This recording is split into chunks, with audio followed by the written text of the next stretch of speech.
you read the public hearing notice? Notice of public hearing, state of Wisconsin, County of Burnett, Tuesday, April 4th, 2023 at 9 a.m. at the Burnett County Government Center, room 165, town of Menan, Siren, Wisconsin, regarding the following. Burnett County Land Use Shoreline Protection Ordinances. Number 1, conditional use permit CUP 2301 Kramer and Lambercheck. Public notice hereby given to all persons in the town of Jackson. Public hearing, state of Wisconsin, County of Burnett, Tuesday, April 4th, 2023 at 9 a.m. at the Burnett County Government Center, room 165, town of Menan, Siren, Wisconsin, regarding the following. Burnett County Land Use Shoreline. It's a new audio video system, so we're still figuring out exactly how it all works. You good now? All right, I'll just start with number 1 again. Conditional use permit CUP 2301 Kramer and Lambercheck. Public notice hereby given to all persons in the town of Jackson, Burnett County, Wisconsin, that Jennifer Kramer and Craig Lambercheck have made an application for a conditional use permit for the terms of the Burnett County Land Use and Shoreline Protection Code of Ordinances to operate a sports vehicle track and sports vehicle trails located at 5349 County Road A in the A2 zoning district, the north half of the southeast quarter, the southwest quarter, section 32, town 40 north, range 15 west. Map, let's see, map amendment number 2, that's postponed till June. Number 3, map amendment MAP 2302 Christian to rezone the fractional southwest quarter, the southwest quarter of section 18, town 37 north, range 18 west, town of Trade Lake from A exclusive agricultural to A2 agricultural residential zoning district. Zoning change requested by Doyle and Julie Christensen. Details of the proposed revision are available in the Burnett County Land Services Department, Burnett County Clerk's Office, and on the Burnett County website. Conditional use permit number 1018 Stelred. Public notice hereby given to all persons in the town of Rusk, Burnett County, Wisconsin, that conditional use permit number 1018 to operate a gravel pit has a requirement that it be reviewed every 3 years. Current owners are Daniel and Dana Stelright. Site located in the southeast quarter, the southwest quarter, and the southwest quarter, the southeast quarter, section 27, town 39 north, range 14 west. Number 5, text amendment TXT 2302 Burnett County Shoreline Ordinance, chapter 45, various items. Public notice hereby given to all persons in Burnett County, Wisconsin, that the Land Use and Information Committee is proposing to amend Burnett County Code of Ordinances, chapter 45, with various items throughout the chapter. Details of the proposed revision are available on the Burnett County Land Services Department, the Burnett County Clerk's Office, and on the Burnett County website. Thank you, Jason. Next, we'll go on to the public hearing portion. Number A, conditional use permit CUP 2301 Kramer and Lambercheck. Sports vehicle track and trails. Will the applicant please come forward and explain the application? Can you come up? Yes, please. State your name. Greg Lambert, the applicant. Good morning. I'd like to start by clearing a few things up. Seems that there are some people who have the wrong idea of what we are trying to do at our property. We are not holding races and never will. We are not trying to have a full-on commercial enterprise, as some neighbors have stated. Let's be honest. It's a guy, me, in a skid loader, spending countless amounts of time and money to do something my family and I love. If we were trying to start a successful business, a motocross track wouldn't even be on our radar, as it isn't generally a profitable business. We're also not allowing anyone and everyone to our property. This is our home where we raise our children. Nobody in their right mind would let just anyone over. There are no transients, as has been stated. Motocross is an extremely expensive sport. It's not exactly the type of activity that would attract that type of person. We have tried to do everything by the book to the best of our knowledge. This includes getting a permit from DNR, halting having people over to ride when asked to, and now applying for a CUP as requested. As far as concerns of water drainage, the track was professionally built by a company using a 2D GPS system to ensure all runoff goes to the inside of the track area. I also have a laser system that I use to ensure it continues to drain properly. DNR comes over annually to verify this. I understand that some of the neighbors may not be supportive of this project, and I sympathize with their concerns. However, it's important to remember that personal property rights are fundamental to the values of this country. And I believe that I should be able to pursue my interests on my own property. In a marriage or long-term relationship, you must have compromise if you want it to last. The same applies for all aspects of life. We're asking for 2 days a week for a combined total of 10 hours. Ask yourself, is that extreme? Is that too much to ask? We certainly don't think so. It has been stated that the wildlife has been affected by our track. Simply put, that is false. I have countless pictures and videos I'd be happy to share with you to support this claim. I want to end by saying that my intentions are purely for the betterment of my personal life and the lives of my friends. I'm not seeking to create disturbances for my neighbors, but rather to embrace my passion for motocross safely and responsibly. In conclusion, I urge the committee to consider the benefits of having a motocross track on my property and grant us the conditional use permit that would allow our family to pursue our interests. Thank you for your time. Questions from the committee to the applicant? I'm sure we will have some after we've heard more testimony, but I'm not gonna start with them right now. Okay. So I reserve the right to recall you back up and ask you questions.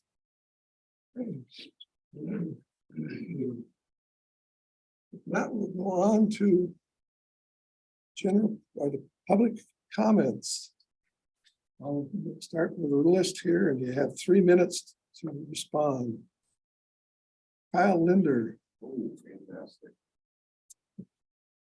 You're out of the way, huh?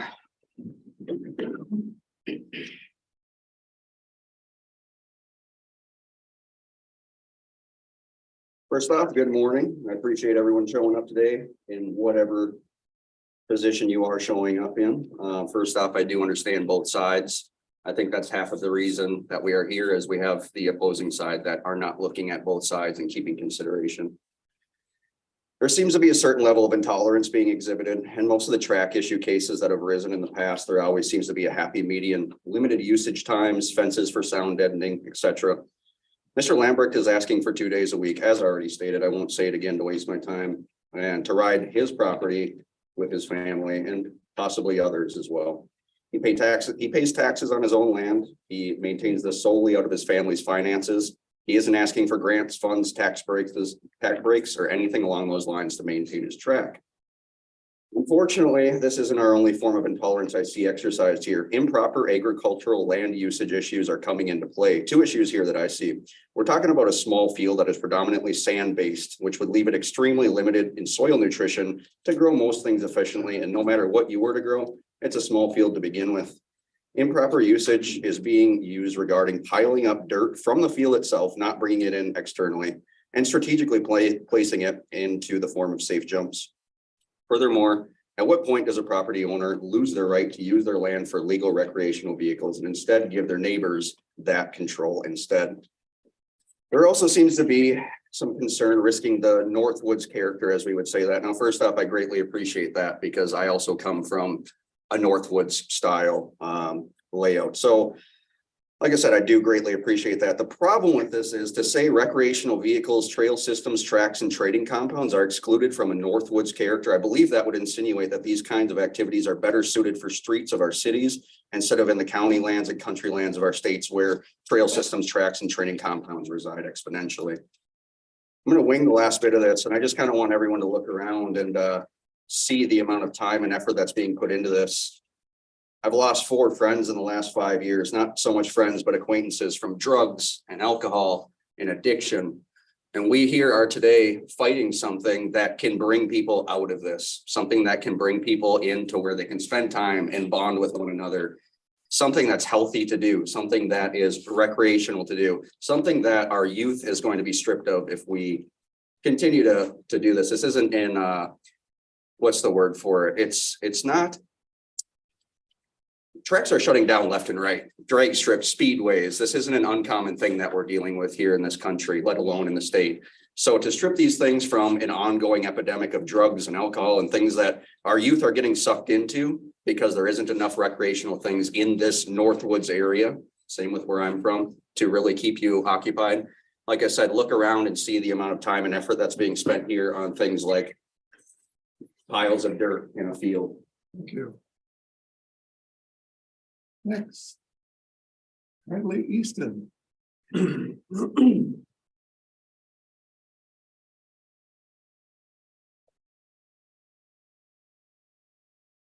Good morning. My name is Brentley Easton. and I'm a representative of the Moto children and my family. Moto is a core part of our lives. One of the very few memories I have with my own father growing up is riding a dirt bike with him. My favorite memory so far living here has been riding with my littlest brother. I can clarify that every single person that has come to our property is a trusted member of our family. I would like to define family in this case, as I'm not referring to its dictionary definition. The definition I'm referring to is the people in which you have a connection of unconditional love with, despite whatever their place is in life.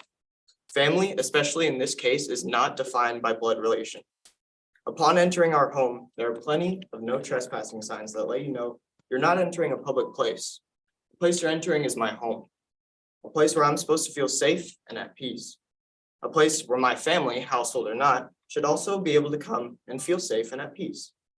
Some families' peace is hunting, some families snowboard, and others ride snowmobiles. All of these extremely dangerous activities are perfectly acceptable in this town and publicly promoted. We even go far enough to the point where we get hunting season off from school due to the potential danger of a stray bullet. To then be told I cannot ride with anyone on my own dirt because a neighbor who aren't even permanent residents are simply bothered by it is a complete fallacy. The situation became even more bizarre when they decided to ride their own snowmobile on our easement, which may I remind you is directly next to the track. The movement to oppose the riding of motorized vehicles on our land rendered itself false the moment they also decided to ride a motorized vehicle on our property. To support this opposition would be equal to also supporting the removal of the rest of the tourist motorized vehicle trails throughout the area if pollution, nature conservation, and noise are truly what you are worried about. Going by that same logic, would it not render normal sized vehicles as illegal due to their danger of driving and potential pollution hazard? Yet we still use those on a day-to-day basis. On the founding of our government, it was declared that all people have the unalienable rights to life, liberty, and the pursuit of happiness. Buying our own land and being able to share our own land with the ones we love is pursuing our happiness. If it means we simply need this conditional use permit to be allowed to pursue our own happiness, then there is zero logical reason for denying or objecting our right to attempt to obtain said conditional use permit. With that, I'd like to thank you for the opportunity to speak and to be heard. Thank you. Next, Joseph White. Good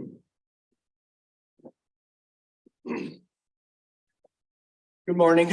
I have property about a quarter of a mile east of the land they're trying to get the permit for. And I've had 5 years. I'm a bull hunter, bought it specifically for that. I hunt, almost 3 months a year there. And spend a lot of time just getting ready for that. They're saying that it doesn't affect the wildlife at all. That's totally true. I've been bow hunting for 35 years and I've never had such a change in my deer hunting as I have in the last 2 years. I mostly hunt big bucks, and they are not tolerant of noise or disturbances. They'll go somewhere else. And their motorcycles are extremely loud. I can hear them like they're a few hundred feet away from a half a mile away. And I talked to several neighbors yesterday and that are mile away. They can hear them from there and they're opposed to it. Everybody I've talked to in the area has been opposed to it. So it's to the point of, do I sell the land and what will I get for it? That's basically good for bow hunting and that's about it. And what would I get for it? They would have, destroyed my property value, and it's going to destroy the property value of a lot of people in the area who don't want to hear that. And they're saying they're only going to ride 7 hours a week. Well, I've heard them ride 7 hours in a day. And what's to stop them? If they get the permit, then what control do any of us have after that? They'll do whatever they want. So that's all I'll say. Thank you. Thank you. Next, Zach Fagan.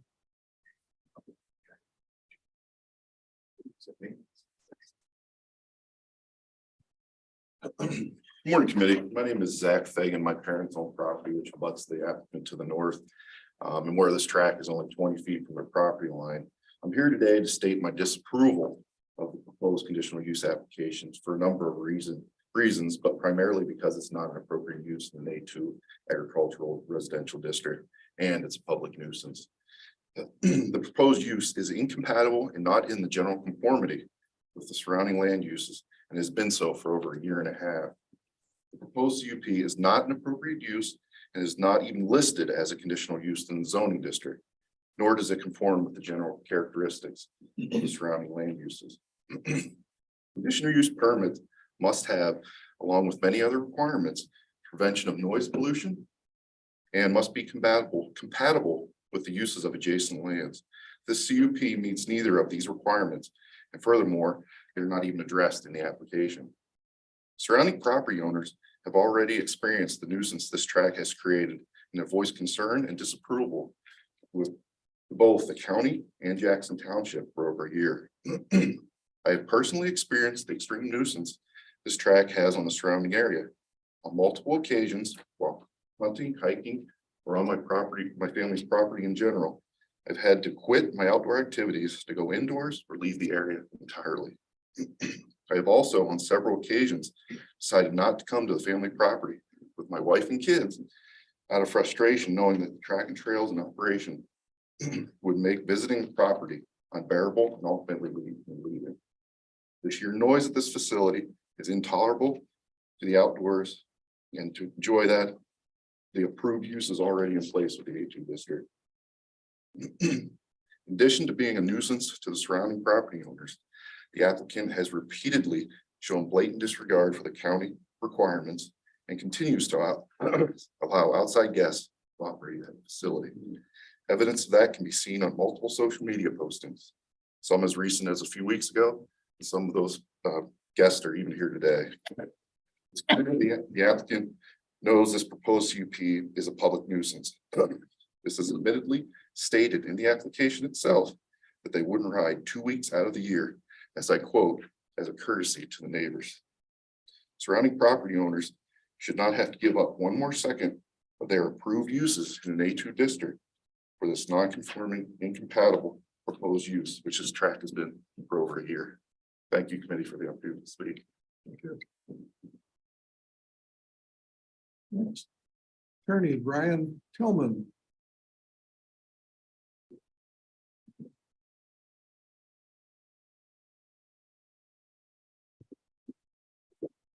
Attorney Committee, again, my name is Brian Tillman. I'm an attorney with Bach Norman. I'm speaking on behalf of Brad and Gina Johnson. They're adjacent property owners to the applicants.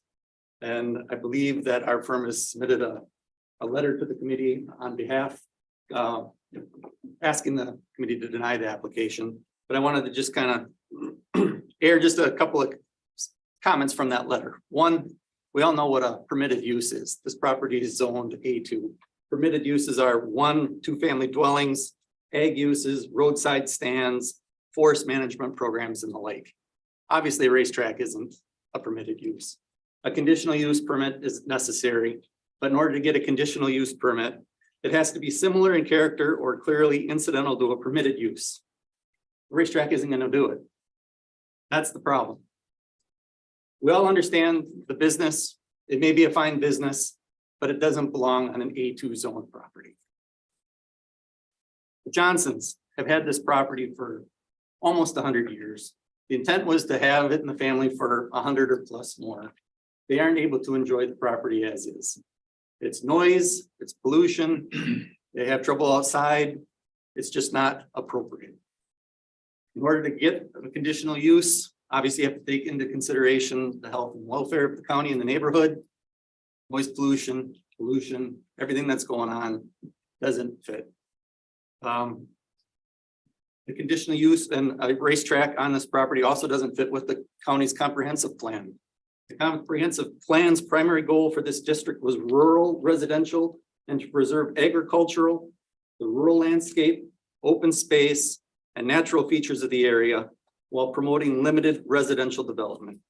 Commercial uses are discouraged except for low intensity uses. What are low intensity uses? County identifies those as being golf courses or home-based businesses.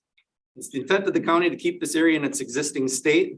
An off-road track, dirt bike course would be contrary to that plan. And I'm sure we're gonna hear more comments about the business and what it can do for the county and the community, and all that is great. It just doesn't belong on an A2 zone property. Thank you, Franklin. Next, Brittany Spafford.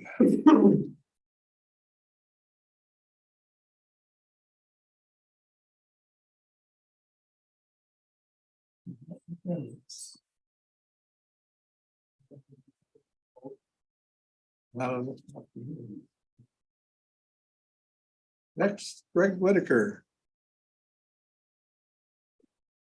Hi, my name is Greg Whitaker, a longtime Burnett County resident. I'm here speaking on behalf of myself and my wife Christina Whitaker, also longtime Burnett County resident.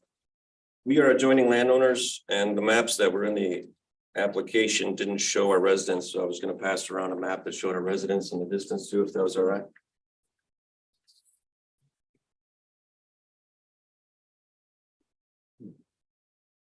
So the map shows that our dwelling is 370 feet from the track. And that's just closest spot to the track where there's what appears to be a turn track. And the trouble with that is it's a youth development track, and it has loud bikes that I guess I would refer to as zingers. And I get what the applicant's saying. I do believe in property rights, and that's why I'm here. I myself am a wildlife manager. I bought the property to manage it for wildlife, to improve it and enjoy it. So I went out there with my children to look for shed antlers when we first bought it. And I was just surprised. I knew that we drive past the track. I'm aware there's a track there. And I looked into it a little bit, and it was for residential use only. And I know the family, I'm a teacher, and I don't want to create any enemies. But as far as I could tell, it was just permitted for residential use only. So we're talking a father-son operation, and I can understand that. I thought I could deal with that. But then when we see a cup come up for a commercial motocross track, that's a different deal. So here's what we just heard that day when we went out to walk and look for shed antlers.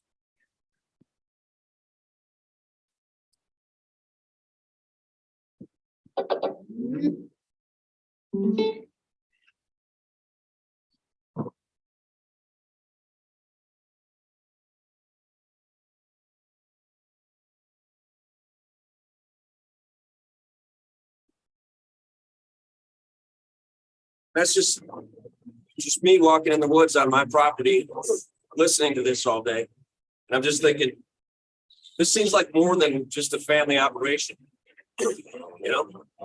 And so I'm here to ask you to deny the cup, because when I looked at the conditions for approving or denying a cup, number 3 was prevention of noise pollution. Prevention of noise pollution, not like tolerance of noise pollution or moderation of it, but prevention. This is excessive, and that doesn't do it justice. That's just a cheap little speaker. These are dozens of dirt bikes, zingers, all day. And it's really hard to enjoy walking with your kids and try to have a positive attitude. Is that my 3 minutes? Yeah. All right, so that's all I have to say about that is you deny it, number 1 on noise, and number 2 on We're not gonna stop this time. impact on neighbors. Thank you. Next, Sean Stevens.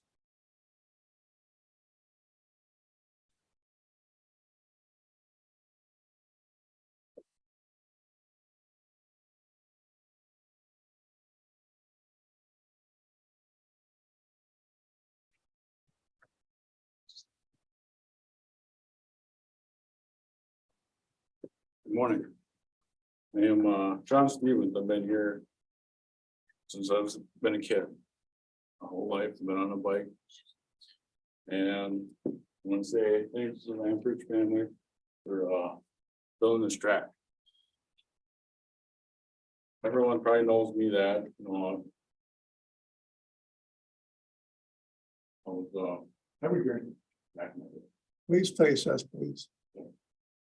And ever since they built this track, which they don't know that they actually helped me. Not slow down my drinking. But ever since I'm 10 months sober from drinking. About this track. Closest track we had to ride was almost 2 hours away. And that's a long way just to get up here ready and go to the track.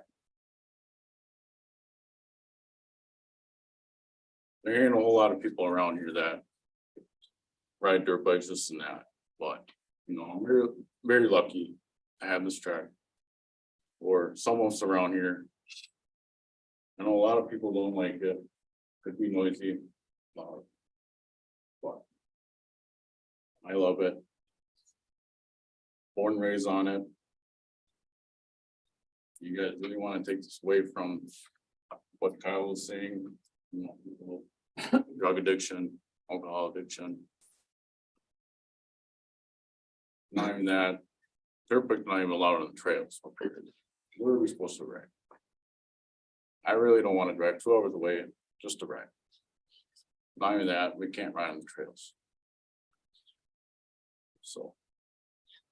I don't have much to say, but besides, thank you to Lamprey family for doing this. All their hard work, letting us ride. That's all I got. Next, Nicholas Spafford.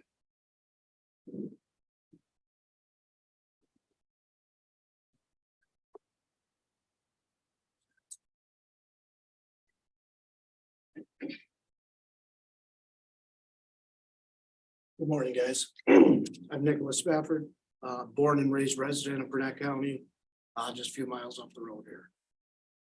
So my family and my son have the ability to race professional motocross in a sense. So we travel all over the state of Minnesota, the state of Wisconsin. We deal with a lot of track promoters that have built commercial tracks as this one's being set. This is no way, shape, or form a commercial track that Craig is building or has built.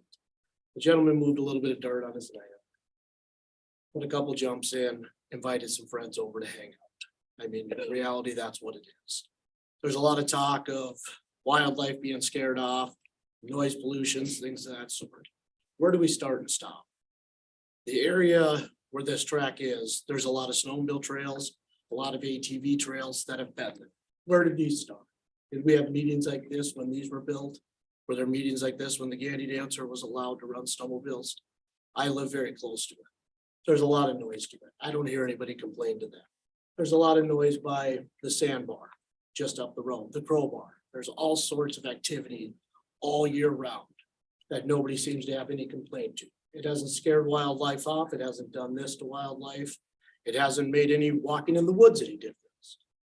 Why do we not have those things? We have a bit of a change happening. People have to compromise. Craig and his family are willing to compromise. They're asking 2 days a week, 10 hours within those 2 days. That is 5 hours a day, 2 days. That's compromise to me. It doesn't seem anybody else is willing to compromise with him. He's not asking to run full blown every day of the week, 7 days a week. He's offering an opportunity for close friends and family to have something to do. Some people might barbecue, some people might play golf, some people might do this. His passion is to ride motocross with him and his family and his friends. He's not allowing all sorts of people in. Motocross is probably the greatest community I've ever met. And it's very safe. I know there was comments of tied up services for ambulances and things of this sort. The people that ride motocross wear some of the greatest protective equipment known to man. I mean, it's made for them. We don't see a lot. But I guess at the end of it, my biggest thing is, where do we start? Where do we stop? What meetings were held for these? What does a person have to do? He's asking, he's compromised, and I'm hoping everybody else is willing to compromise and allow him to do what he wants to do on his property. That he pays his taxes on, that he's respectful of everybody else. He has stopped production. He was asked not to ride motocross bikes on his track. He had a few people over and rode a snowmobile. Are we not riding snowmobiles in the wintertime now? what's the difference between him riding up the trail to go to the crowbar to have a photo? Thank you, guys.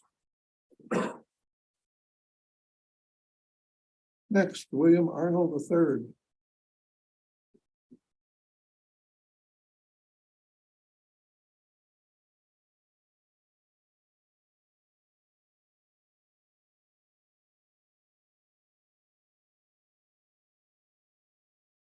Hello, William. I guess I don't have too terribly much to say. Born and raised in Granite County. I don't have land right next to them, a few miles down the road. I guess pretty much be saying same stuff everybody else has been saying. I'm just here in support of Greg. All I got. Next, Eric Larson. No comment.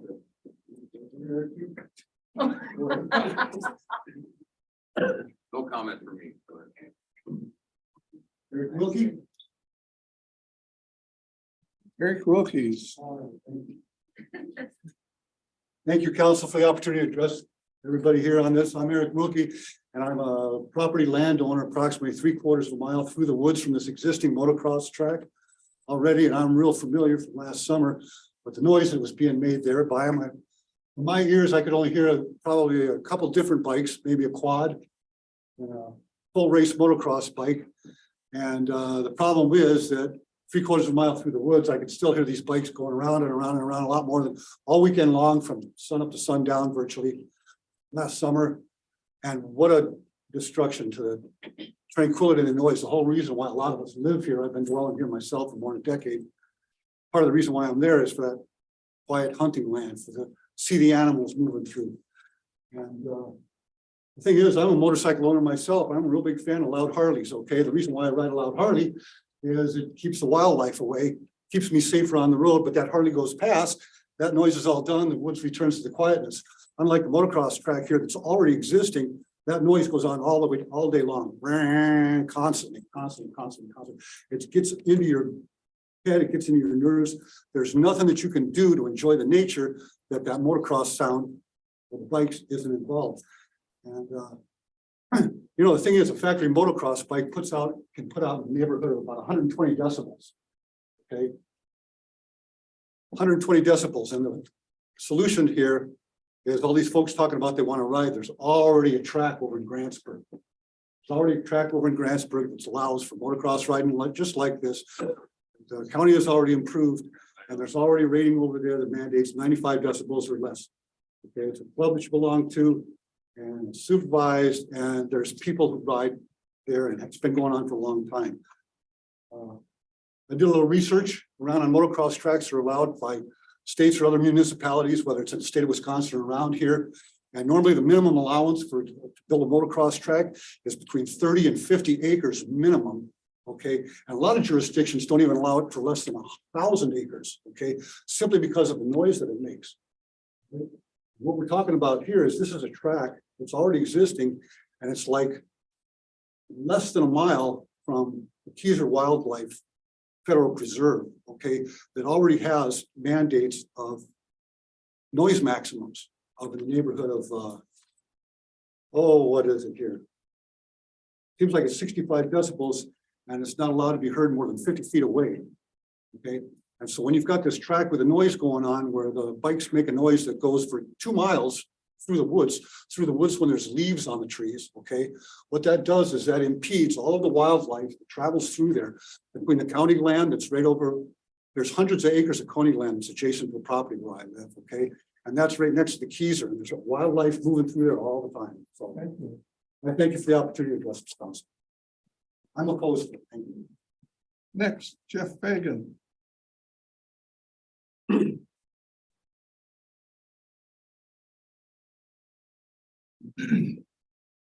My name's Jeff Fagan. My wife Beth and I own the property north of borders Ms. Kramer and Mr. Lambert's track.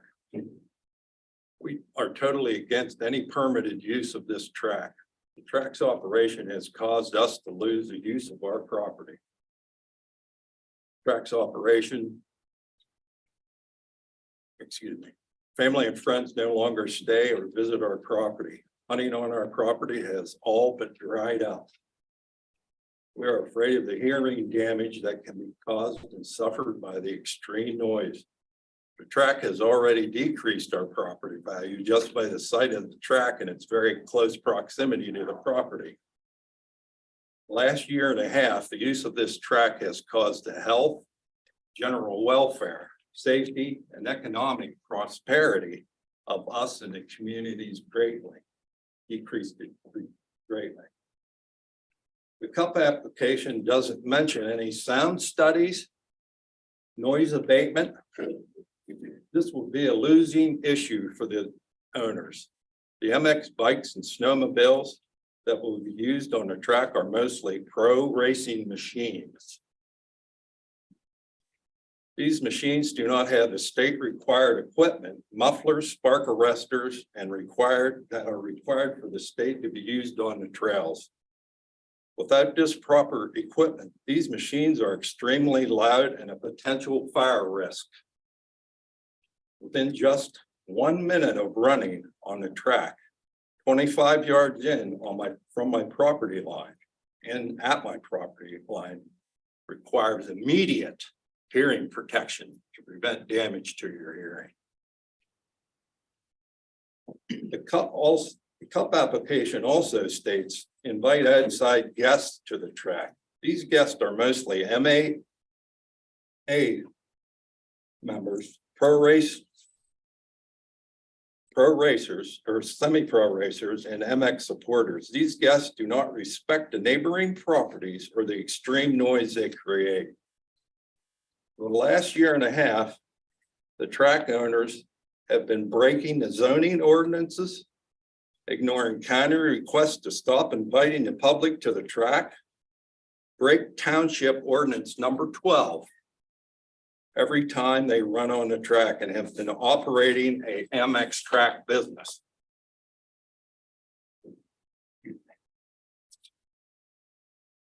The owners have shown no regard to any regulatory bodies, neighbors, and surrounding communities.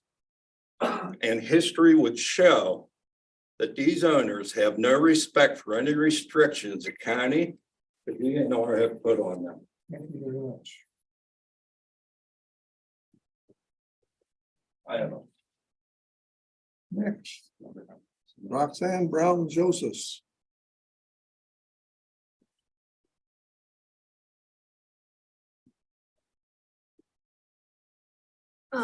I was submitted this map here, was actually mailed to me by a neighbor. And according to this map, we are the closest neighbors to Craig and Jennifer.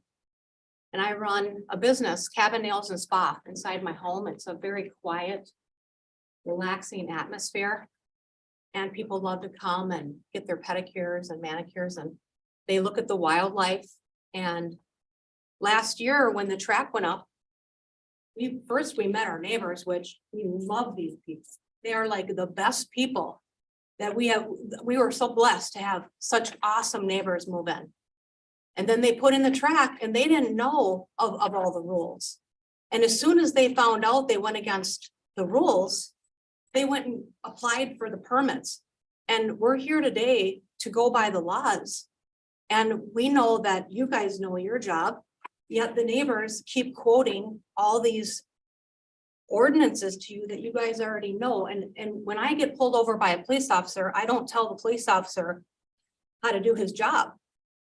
Everybody is, able to give their voice, their opinion, but this recording of these motorcycles is, I don't know how that happens, because I'm giving a pedicure and they're running their motorcycles and it's not that loud. I just feel like this has all been so super exaggerated, and I feel awful for our new neighbors for the welcome they've received to our area. And I feel like it's actually gotten to a point of bullying. They've been sued, they've been taken to court. And I'm just ashamed right now, because the first thing we should do is go by the highest laws, which are God's laws. And that's why I brought my Bible. And the highest laws is to love God with all your heart, soul, strength, and might, and to love your neighbor as yourself. That's the highest law. And right now I don't see a lot of love going to our neighbors. And I want to be the first to apologize, and I wish a whole bunch of new letters would go out that saying I'm sorry. And that we should compromise with this beautiful family because we have bars on every corner with drunk people. We get drunks coming from the Crowbar or Voyager, wherever they're coming from, and they go right in our land because they missed the turn because they're so drunk. Yet these guys can't run a track where people are not even using alcohol. And if it's really disrupting the wildlife, why would the DNR approve it? The DNR is the final say on if the wildlife is affected or not. And so who are we as neighbors to argue with the DNR? And I just really feel that these people are good neighbors. They have always called us and said, are we disturbing you? How can we help you?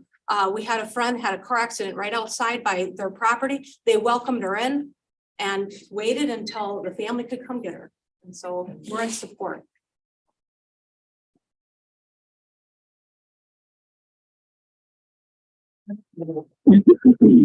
Tanya Davies. Hello, can you hear me okay? Yes, go ahead. So my name is Tanya Davies. Thank you, board members, for my moment to speak. I'm a family member to a neighboring property, and I'm a florist of the family, and I'm a wedding planner.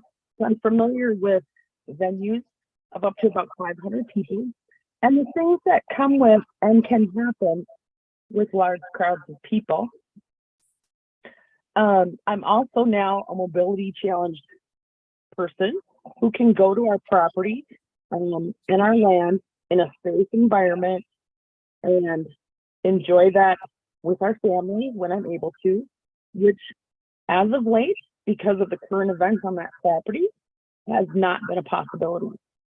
I've stated many concerns in my letter to you, but I'd like to mention it seems the pattern up to this point does not actually support an attitude with regard to others for attempting to compromise. Has there been adherence to township ordinances up to this point?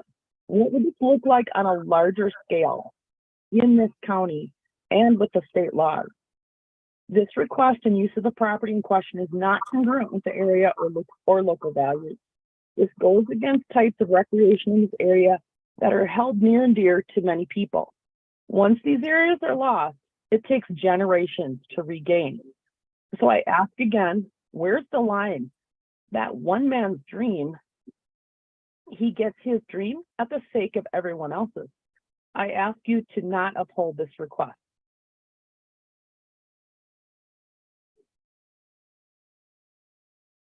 Next, Roy O'Sullivan, also by remote. I'm Roy. Roy, are you on? You should be.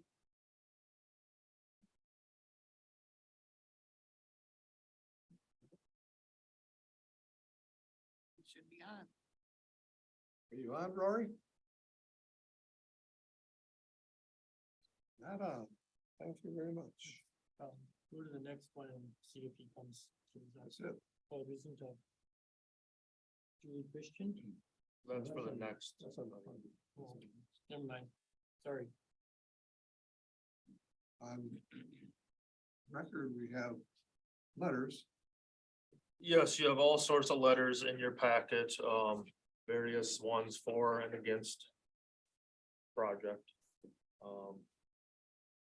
I think there's more speakers that are not signed up on I probably signed up on the sheet. the sheet, so. We have. That's We have number wisdom. 6. Yeah, There's a whole nother sheet too, I believe. I just don't know if there's repeats or not. Okay. Stephen Johnson. No comment, thank you. Nicholas Spafford's already talked. Christina Whitaker.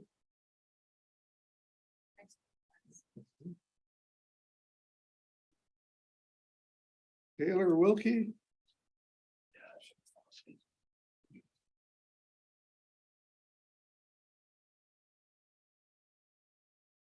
Hi, I'm Taylor Wilkie. I live about a mile away from this motorcycle track. I'm not opposed to dirt bikes, but I am opposed to there being a track put in here because it seems, well, like all the other people have said, inordinate and unnecessary for what it's already zoned as residential. The property value concerns of the longtime residents or the absentee owners who've been in the area for over decades seem to be being ignored in favor of prioritization of potential income for this tract that is going to go commercial. The concern has to do with the appeasing of this family group of peoples who, while their intentions might be great, the overall detriment to the local environment and the surrounding citizens is probably what should maintain a primary concern. Scenario is as stated, this fellow said, where you can't walk in the woods without hearing these machines going.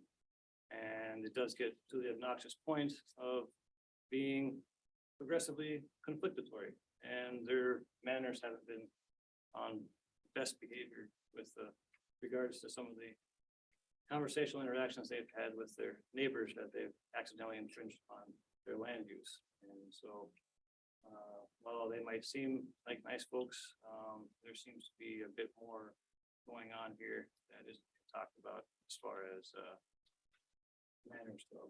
And, just wanted to say that I hope it turns out best for everybody, but it seems like this whole community is being kind of railroaded into a final decision that seems to be kind of gerrymandered around the potential for commercial profit over the concerns of its existing citizenry, which are your standard bread and butter taxpayers, hardworking people. So anyways, that's all I had to say. Thank you. Andrew Nelson. Good morning. My name is Andrew Nelson. I am attorney for the Fagan family. I have a packet here that I can.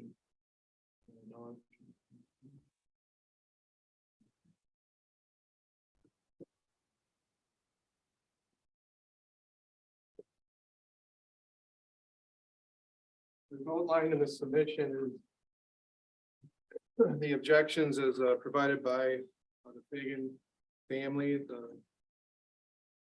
one of the closest neighbors to the proposed track location.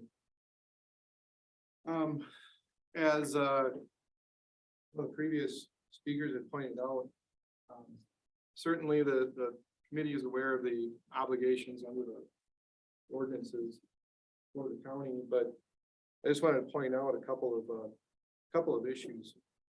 Specifically, the committee needs to find that the proposed use is of the same general character or clearly incidental to a permitted use or a use that's already authorized by conditional permit. There's nothing in the ordinances that support this. It just doesn't exist. It was brought under the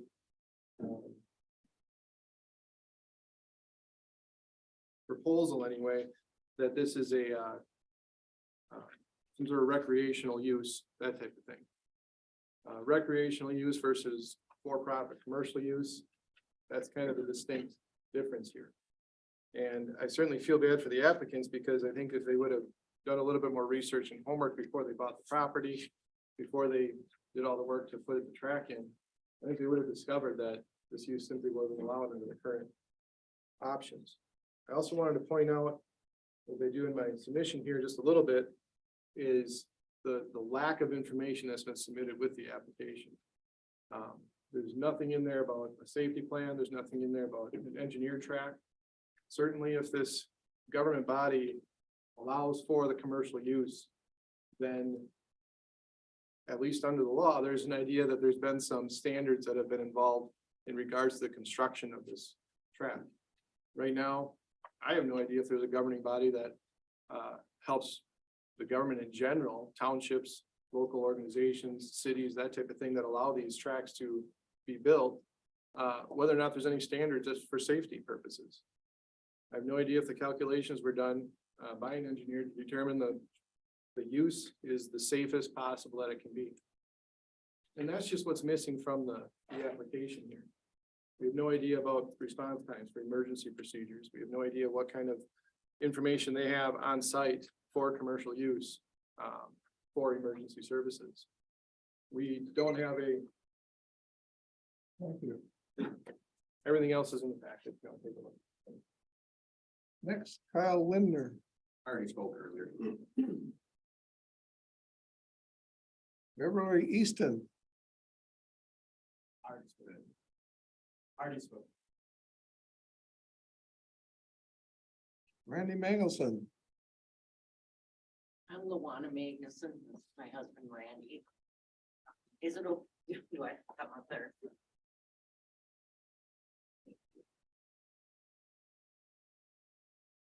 I'm Luana Magnuson, and I live directly across the street from this track, whatever they do with it.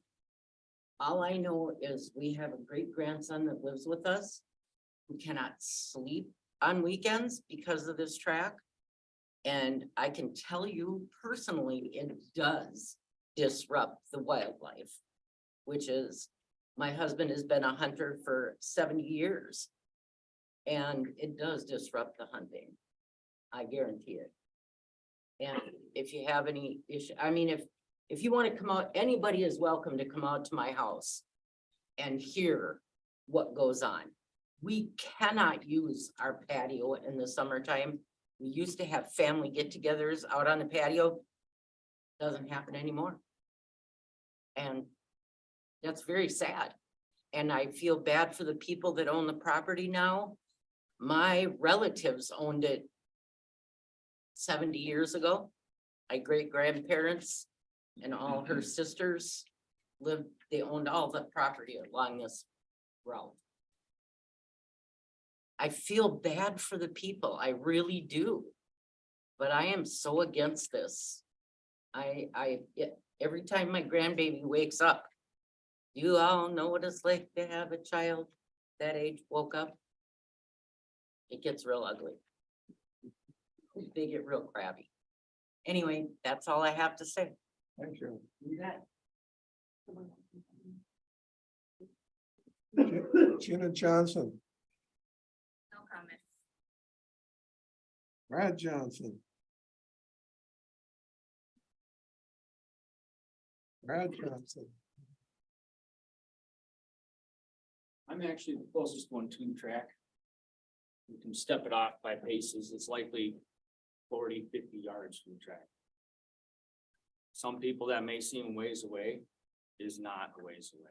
I am all for family enjoying their property, but I also want to enjoy mine. And if I can't go to my cabin on Saturday after a hard week of work and enjoy it, that will change and ruin a part of my life. I intended on building a home there and retiring to this property. And that is definitely on hold at this time. I purchased a sawmill to mill wood to do my own remodeling of the old farmhouse that my grandparents lived in and raised my family in. My uncle was born on the property. My grandma and grandpa and great grandma and grandpa all lived on the property at the same time. And if any of them were here, they'd be outraged by what's going on. I had no idea last summer why it was so quiet. And to find out that all of a sudden this is happening, I understand why it was quieter last year, because somebody got in trouble. And now we know we were able to put up with a few noises here and there, but boy, it wasn't so bad. I can't imagine what life would be like every Saturday morning to come to this. Saturday's my day off.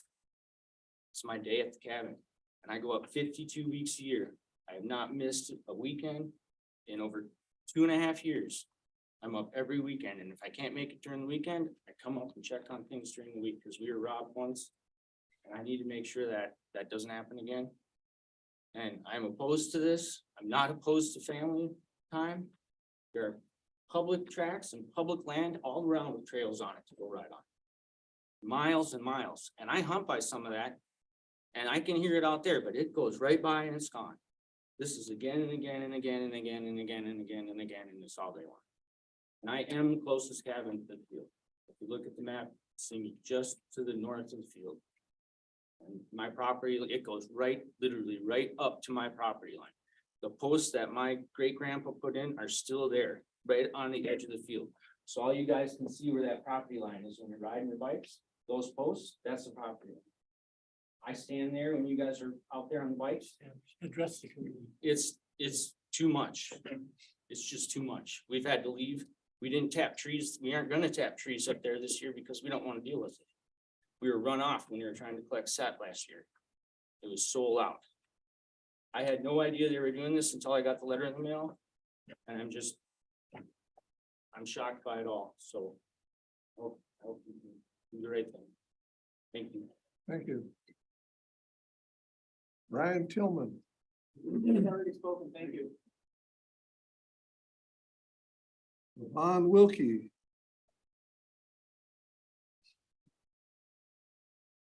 Hi, I'm Yvonne Wilkie. I live about a 3/4 mile through the woods. I heard those bikes going for days on end, and it is very, very nerve-wracking after a while. I'm there to enjoy my home, not to hear constant whiny noise. And if I'm disturbed by it, I can only imagine what the animals are feeling and the birds. Keyser Wildlife Area is a mile away from that track. And the Keyser Wildlife Area is a protected preserve. Those sounds will disturb it. If I can hear it, the animals in the Keyser can hear it. There are loons and mallards, and I know there are loons and mallards that actually nest there, and there are bald eagles there. There are osprey, and there's also the Blanding's turtle. The bald eagle and the Blanding's turtle are on the Protected Species, Endangered Species Act. All of that should be looked into prior to any okaying of this track. And also there should be some sort of sound prevention. You know, maybe they can put up 10-foot walls or something, I don't know, but the noise is unbelievable. It's horrible. It shouldn't be in a residential zone. And I know that all of my neighbors feel this way also. And that if this continues on, you set this precedence, okay, and you allow this track in a residential area, where do we get this, you know, will there be other tracks popping up even closer? I don't know, but I just wish you would deny it, please. Morris Malik. Good morning. I'm not a lawyer. I'm not here to dramatize anything on a very emotional subject. I've enjoyed the sport of motocross for 35 years. I'm 45 years old now. I've always had the opportunity to do so on private person's land, as in this case. It's always a privilege that we've had, and it's always been in conjunction with a compromise with a neighbor, right? Properties are always abutting someone else's properties. In most every instance growing up in all of those 30+ years of riding, it's always come down to a compromise of use. That use being limited time so that everyone knows exactly. All right, noon to 5, it's gonna be ride time. We know it's Wednesday afternoon. We're riding at Larson's. That's where it's gonna happen. That's where the noise is within that time frame. You know, everything else is really a conjecture as far as property values, really what it's doing to wildlife. It's been brought up before. The state has trail systems all over the place. On that premise, we wouldn't have any wildlife anywhere if we were counting on basically the amount of land usage that is relegated to ATV and snowmobile use, right? Because they're all noisy machines. So end of the day, it really comes down to a compromise. I think that compromise is well within the scope of both parties. And with that, I really do look for the best outcome of this. Thank you.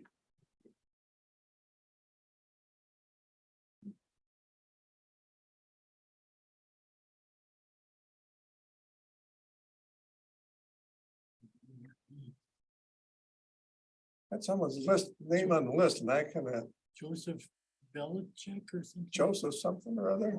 Well, yeah, I already talked. Okay. Don Hamilton. Good morning, Don Hamilton, Town of Oakland. I live here full-time. I'd like to preface my remarks by saying I support motorized recreation. I'm vice president of the Danbury Snowmobile Club. I'm also a member of the Burnett County Snow Trails Association. I support property rights. I spent 35 years in the Air Force and did probably 13 combat tours, so I value freedom, liberty, perhaps maybe understand it better than an average person. That being said, I'm a full-time member of the community and I support reasonable regulation. I'm not here today to judge the sport or the people. As I said, I support motorized recreation, but we all are governed by Chapter 30, the zoning ordinance. And when I look at conditional uses, I try to refresh my memory on how conditional uses are considered and approved, and I'm drawn to the impact and compatibility statement where I quote, "There are certain uses that may be entirely appropriate and compatible with the basic uses permitted in any district, but not at every location or every zoning district, not everywhere. And that's by reason of the unique problems the requested use may present from a zoning standpoint, including the impact of those uses upon the neighboring land or public facilities and the public need a particular use would have." So the basis of approval, how do we approve this or how do we deny it? Well, the LUIC, these fine folks here have to consider the effect of the request on the health, general welfare, safety, economic prosperity of the county and the immediate area. So in my opinion, the request to operate a public motocross track, it really conflicts and is incompatible with the Jackson Town Comprehensive Plan, which is ag. And the goal in that plan is to support businesses that maintain the rural and Northwoods character of the town. It also conflicts, I believe, with the Burnett County plan to preserve ag and natural features of the land. In an A2 district, it's not other people have spoken, it's not a permitted or conditionally permitted use because, and I would agree that a reasonable person would agree that a motocross track is not the same general character nor incidental to agriculture, especially on a very small 20-acre parcel.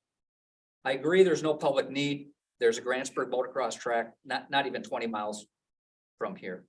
And lastly, I think more importantly, the requested track would violate the Jackson Town noise ordinance, which I quote, "Machines producing loud and unnecessary sound audible at the property line shall be prima facie evidence of a violation." So based on the above inconsistencies and incompatibilities with the ag zoning district, the town and county comprehensive plans, the preferred uses for ag parcels, plus the fact this would directly violate the town of Jackson noise ordinance, I respectfully suggest the committee consider making a motion to deny CUP 2301, as I don't believe this request rises to the level or a level where you could approve it. So thank you for your service. Thank you for your time.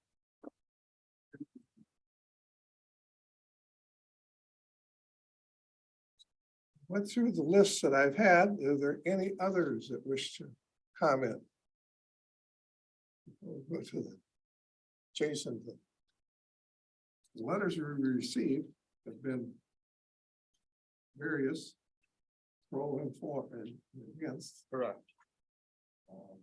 They've all been put on the record. Yep, they're all in your packets We've read them. or emailed you. Yeah. I'd like to ask is for you to kind of bring us up to speed on this a little bit. Because I know this has been an ongoing issue. Rose to the point where we considered it a violation. Right? Yes. Now, and did you go to citation? Yep, we have 2 citations that are still pending. I was wondering if they had any disposition. No, I think we postponed those until we had this. Okay, at that point, I'd like to bring the applicant back up.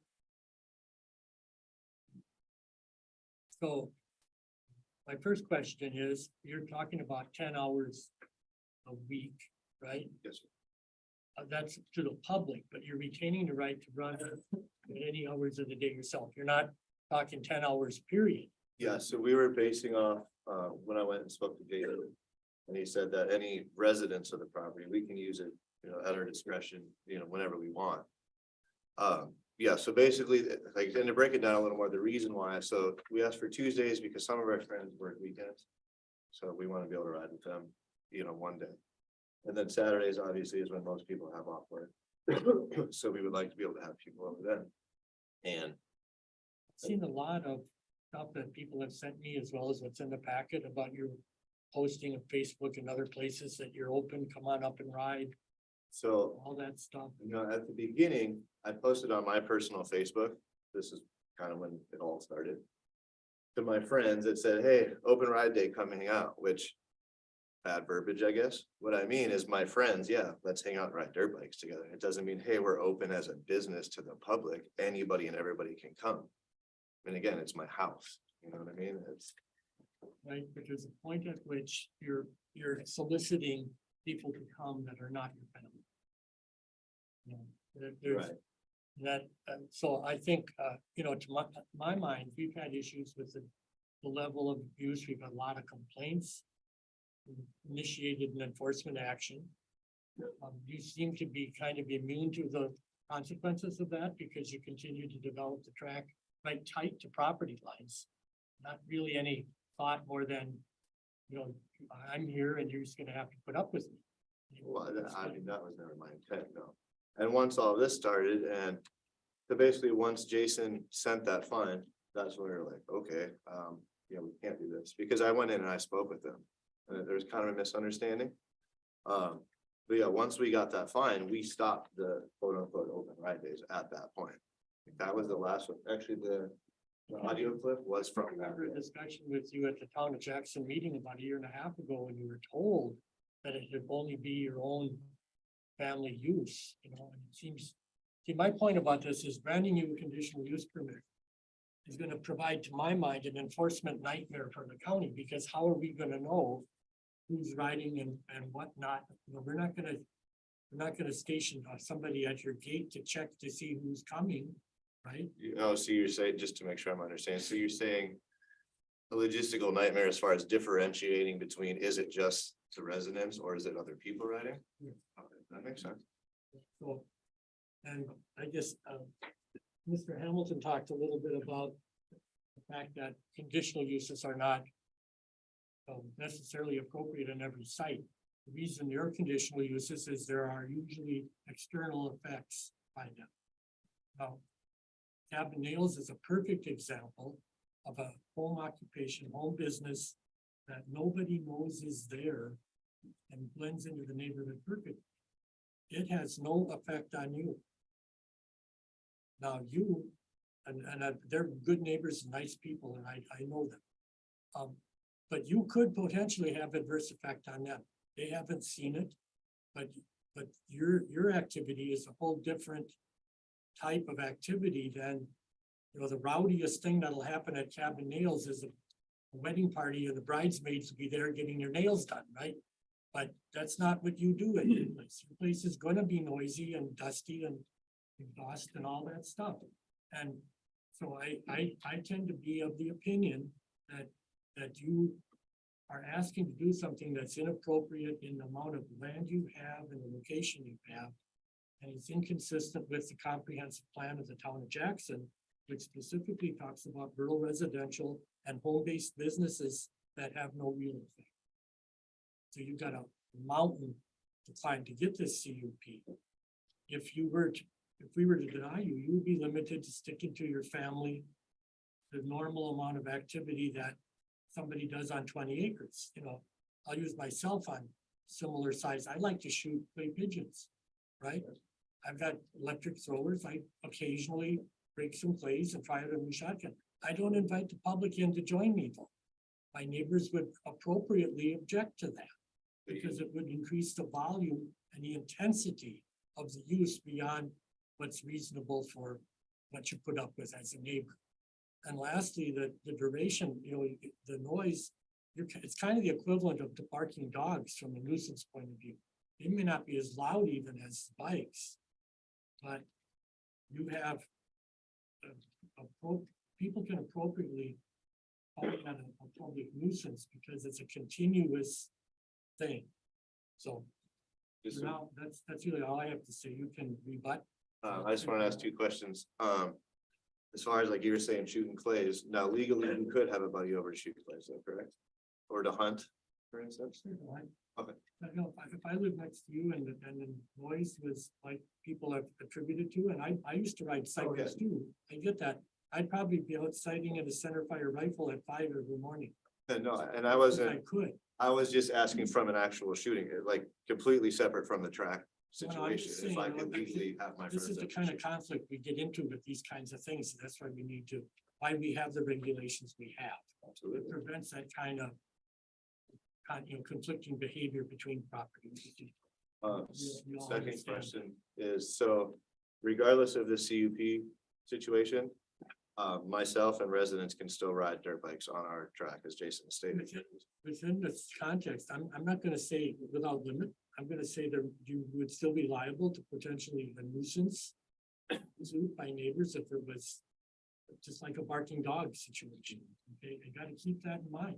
It isn't, but I just see the CUP as creating, first of all, issues for the county to try to even manage it. I could ask, if you're gonna have a lot of people come in, you'd also need to address wastewater, sanitation, safety. I'd be concerned, as one of the attorneys mentioned, that if we would approve it, might we be held as a responsible party or contributing to someone's death or injury because we granted you the permit to do the activity?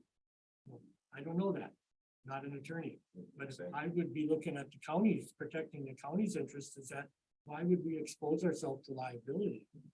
If we're become a party to the event, should some tragedy ever happen, right? I mean, I just have a lot of issues that I don't see you satisfying with your application. And I have one question. I do see we have a letter from the town of Jackson.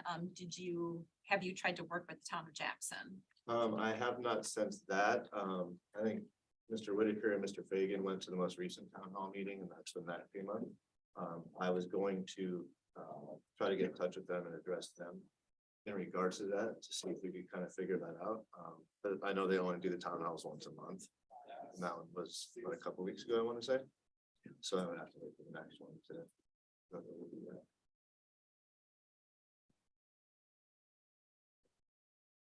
Question I have, you talk about residents. What do you consider residents? Anyone that lives at the property. So. Your family? Yeah.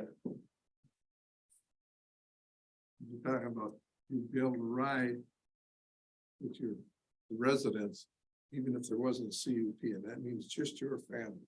Correct, yes, anybody that resides at the property. Any other questions from the committee?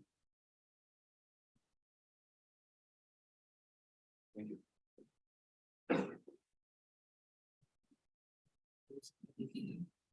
So if there's no other comments, I'll close the public hearing at this time. Thank you all for making your public comments. Does anyone wish to make a motion on the conditional use permit CUP 2301? I've carried on about it for a few minutes. I think I will attempt to do that, but I'd like it to be a little bit of a community effort of the committee members. When we talk about reasons, I will make a motion to deny the conditional use permit. And the reasons for the denial are that it does not satisfy the standards in the Burnett County zoning ordinance for noise abatement, potential evaluation of adjoining property.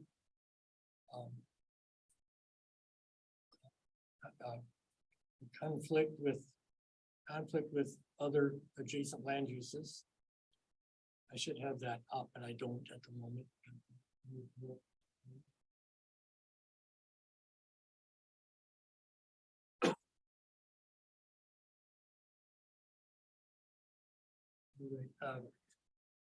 It's the request is inconsistent with the comprehensive plan of the county and the town of Jackson. And any further comments by other committee members? Anything to add? Another thing I have noticed too, it never addressed any consideration of wildfires or spark arresters or anything else on the machines, which are Would you like me to phrase that as the application is not complete as to safety and I'm gonna add to that wastewater sanitation, other elements required for public access. And I would just add, the input from the town of Jackson. Okay, yeah, and then that it was opposed by the town of Jackson as a conditional use and the town's input is significant because this does affect the change of land use outside normal A2. I have a motion by Mr. Connor. Is there a second? I'll second the motion by Mr. Conrad. Have a roll call vote. Is it to deny the? Pardon? Am I just clearing my throat? Sorry. Deny the CUP 2301. Randy is not here. I don't think he's on. Mr. Blumberg. So a motion to deny? Yes. Would be yes. Yes. Ms. Anderson. Yes. Chuck Anderson is absent. Mr. Payton. Yes. Mr. Conroy. Yes. Mr. Bickford, yes. The motion CUP 2301 has been denied. Next, we'll move on to the rezone request map 2302. Christians rezone from A to A2. She's online, isn't she?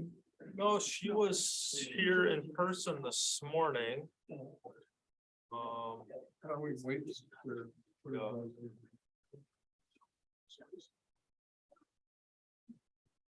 I gave you my summary. Sorry, I didn't know he had copies. Next week, but I just want to.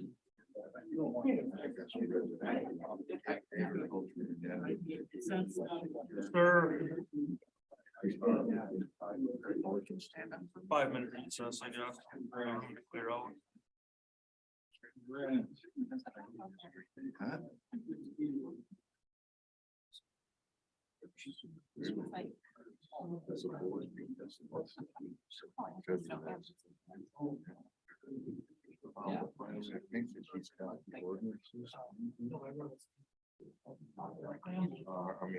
I guess we're taking like a 5-minute recess. That's since everybody. Conroy said, I just wanted to wait until we cleared out so we could see him. Next applicant was there. She was here this morning right before the meeting.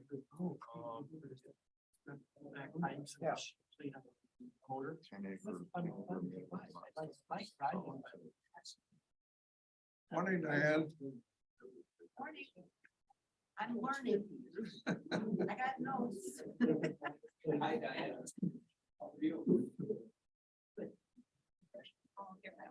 It's interesting. I like to see the dynamic of it. Really understand the map.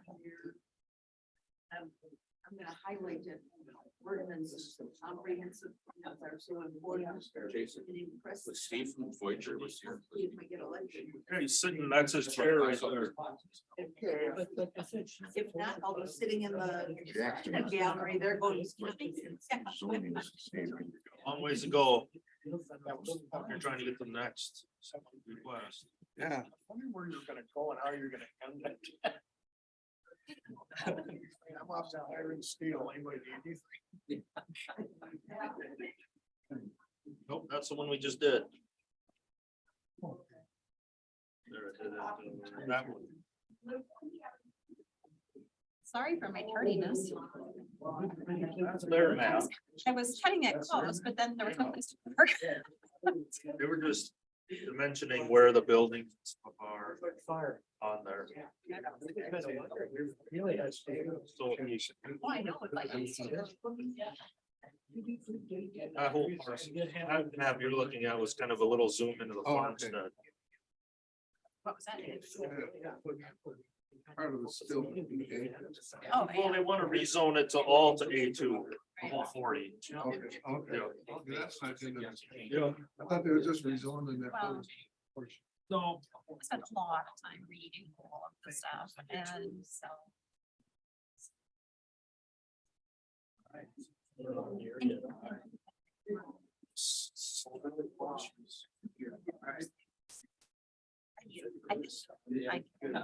Jason.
Thank you for considering the bunch of people leaving, so it wasn't so noisy.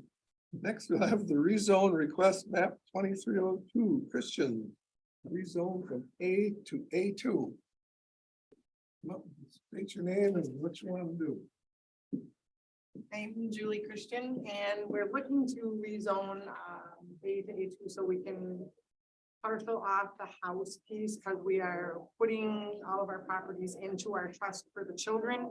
And in order to segregate it out, we need a smaller chunk where the house sits. So for no other reason than to put it into a trust to disperse to the children. Still plan on living there. Yes, we started living in it. We aren't going anywhere. We're still farming it and we'll continue to farm it. Any questions from the committee? The applicant?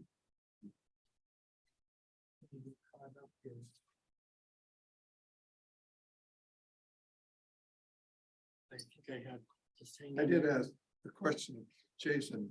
I thought you had a map there, just, I thought it was just that parcel, but it's the whole parcel. Yep. Rezone.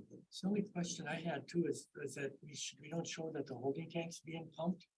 It probably is because. It is, we're not getting reports, maybe. Grantsburg sanitation does it. Okay, there's sometimes there's problems with those guys reporting like they should. Okay, Tell him, because you have a holding tank, as you know better than anyone Yep. else here. we you get our have to little pump slip. all the time. Yep. And when you don't get the reports, the question becomes, is somebody, got a hose over the hill or what? Okay, And I don't expect you do, but it's just one of those little details that ought to. I be won't question. handled by him. Now it's Jason now. Otherwise, you can say, we'll do it, just send it to Jason an email when he pumps it, Okay. but. I But can it's do that. preferable if the guy is supposed to be reporting does.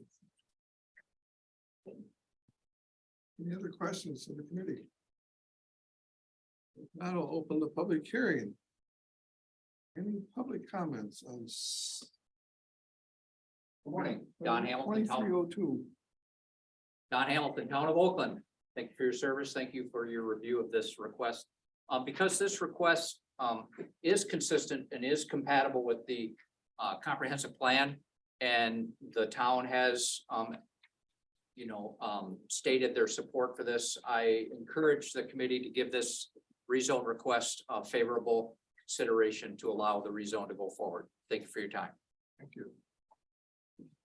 Well, we did receive a letter from the town.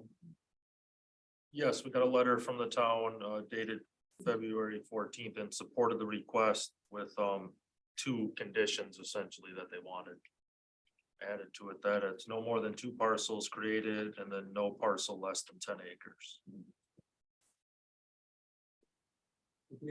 Any other public comments?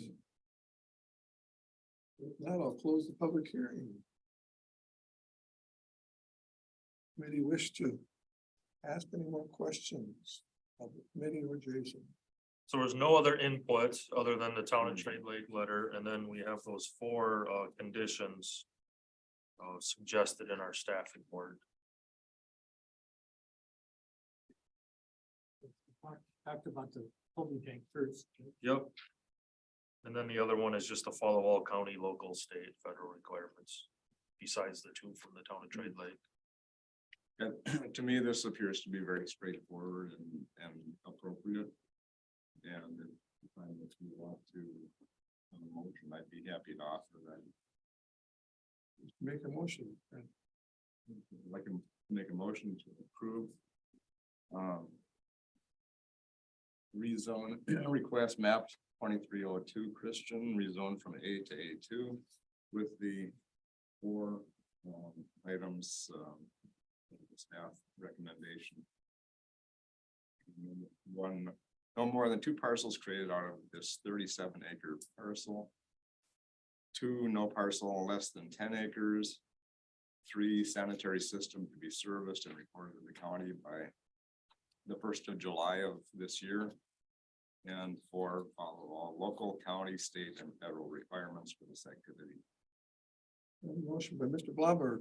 Is there a second? I'll second it. Oh, fight. Second by Ms. Anderson. All in favor? Aye. Thank you. It's because you usually do. Mr. Shimiski is absent. Mr. Blumberg, Yes. Ms. Anderson, Yes. Mr. Anderson is absent. Mr. Payton, Yes. Mr. Conroy, Yes. Mr. Bickford, yes. Rezone request map 2302 has been approved.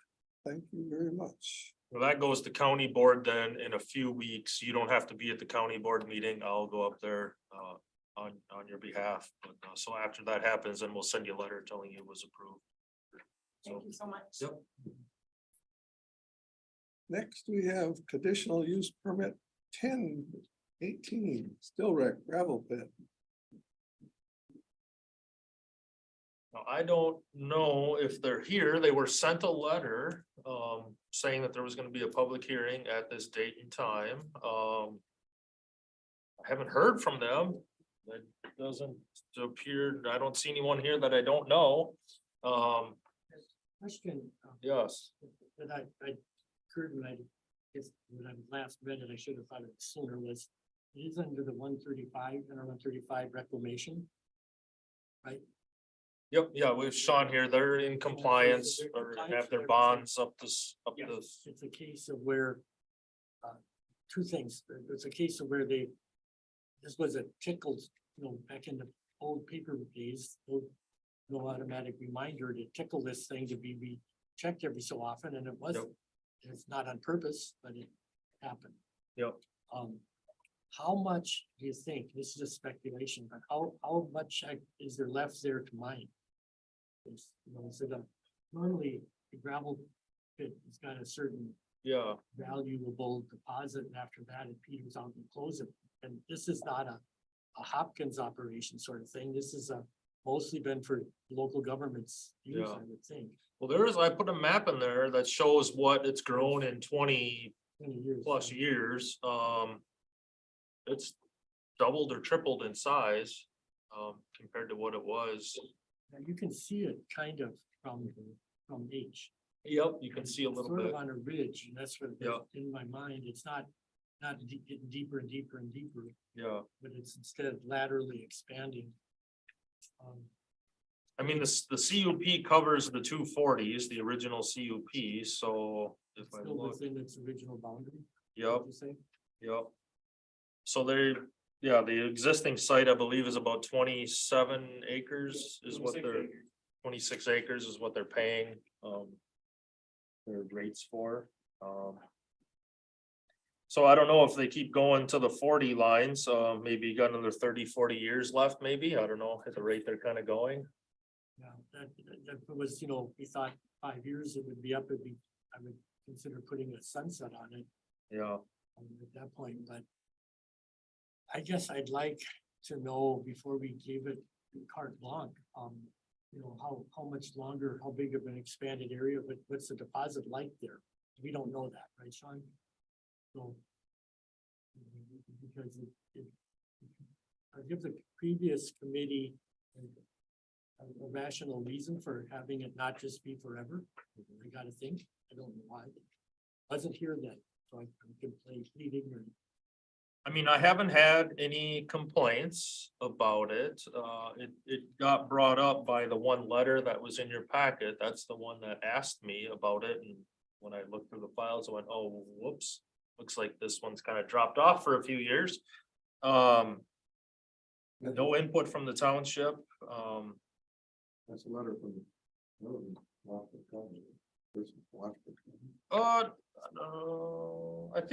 I don't think he's Wash. Well, he Used to live in a different county and just moved here, or just moved next, near the site or something. He quoted something with the Washington. Yeah. So that was the reason it kind of got brought up. I don't know if you want to postpone and we send another follow-up letter to the applicant, or you do it for 3 years again and we try not to forget about it this next time. Well, I think we should. I could see clearing it. I don't see a controversy here. But I don't want to make it undetermined. So my suggestion, the motion would be to make it 3 years, but notify everybody that we set an expiration date of 3 years. No more renewals. So in 3 years, you're gonna have to come back and reapply to define the extent of the operation and that kind of thing. Only because we're just kind of continuing to kick it down the road if we don't do that, I think. If they'd have come here today, we could have probably resolved that. But we didn't. Yeah. Right? I have to open up public hearing. Pardon? I have to open up the public hearing. Oh, I'll open public hearing at this time. Okay. Are there any comments from the public? Don Hamilton, Town of Oakland. I would encourage the committee to give this favorable consideration. I think an expiration date is appropriate. And then in 3 years, take a look at it. I would like to offer that I know in the town of Oakland, the town did not ensure that on one of the CUPs we had, that we didn't maintain that 50-foot or 100-foot buffer from the nearest roads. I think that is important from a visual standpoint and in an attempt to maintain the Northwoods character. I do believe it's reasonable to ensure that mining right to the property line is not something that I think is appropriate or desired. But other than that, perhaps a reasonable buffer, I would encourage the committee to give a favorable consideration to a 3-year conditional use permit. Thank you. just to comment on that, I wouldn't wanna, I'd like to not put any change to it without somebody being here. You know, respond to that. Yeah, and that was, I think, back when the original one was done, there was not that requirement No. of a But buffer it or doesn't look anything. like they're gonna get any close to anything in the 3 years at this rate. Right? I don't think so. They own the property, does it not? Yes. So it isn't. Yeah, where they're up to the line, they are the adjoining owners. And then just to move it along, I'll make a motion, we approve a 3-year extension. But at that point, this permit sunsets and it will need to be applied to continue. Be applied anytime up. Before that. It expires, you can apply next month if they want to. Yeah. For now, it's gonna sunset after 3 years and long it will be valid. We have a motion, Mr. Conroy. I'll close the public hearing. Oh, yeah. I'll close the public hearing. We completely lost what we're doing, didn't we? I have a motion by Mr. Conroy. Is there a second? I'll check on that. Second by Ms. Payton. Mr. Sheminski is absent. Mr. Blumberg. Yes. Ms. Anderson. Yes. Mr. Anderson absent. Mr. Payton. Yes. Mr. Conroy. Yes. Mr. Becker, yes. Conditional use permit 1018 has been approved. The letter will be sent. Yep. Next, text amendments 2302. Shoreline ordinance, chapter 45, various items. All right, so I'm handing out the email I got at 11:56 PM last night from the DNR, even though they've had this in front of them for 2 months. With their list of items they want us to change or address or whatever. Gotta be careful since it's being recorded, that I don't say too much more.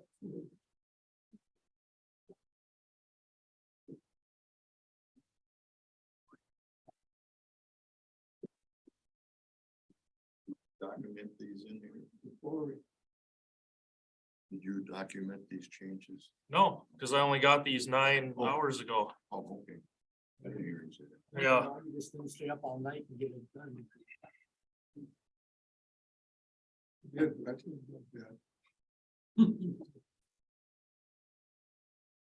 So. We've went over this ordinance a couple months ago, yeah, February, that wasn't the public hearing, but we went over. It pretty much almost word by word, or not word by word, but we went through every change last time. I did have Dave Grindell review this as well. He contacted me. I got one change I need to make on page 74 that we can get to, when we get to that point.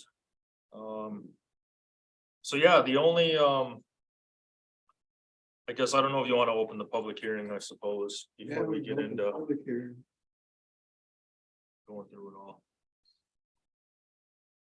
So the only correspondence I have was one email from Dave Grindell. I made, or I'll talk about that change. That's on page 74. We got this email from the DNR at 11:56 PM last night with 20 or so changes. 15 things they want changed and or questions that they have.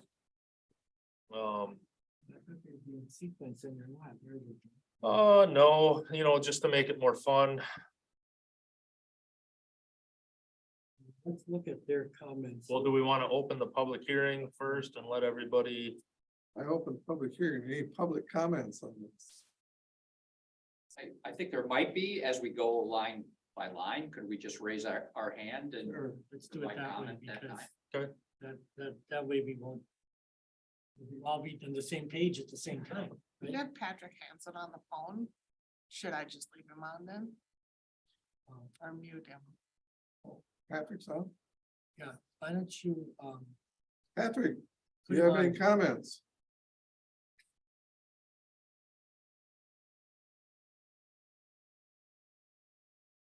No comments from Patrick Hansen. He's on. Okay, we'll continue. you can jump in later if we can check back with him, see if maybe. Which do you want to do first? Page 74. Let's go to page 9. Let's go through the DNR ones first. It's a 43 and 44 found a typo.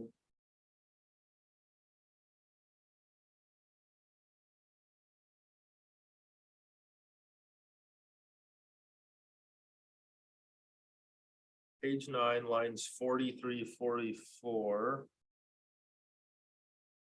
Please note that any structure within the PUD would need to meet the required shoreline setbacks except for those structures that are exempt under 59, 692, 1 and D. And 2, be considered for impervious surfaces and lateral expansion calculations. That's provided elsewhere, isn't it? Yeah, I don't, I mean, that's where he's saying that's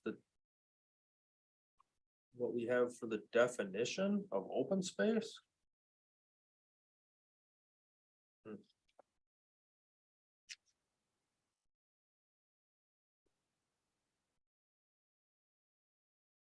I don't know, I mean, we know that a You PUD, see that elsewhere. right? yeah, that has to, a PUD isn't exempt from shoreline setbacks and those other likes. Yeah, I think, I just want to make sure we Yeah. acknowledge them.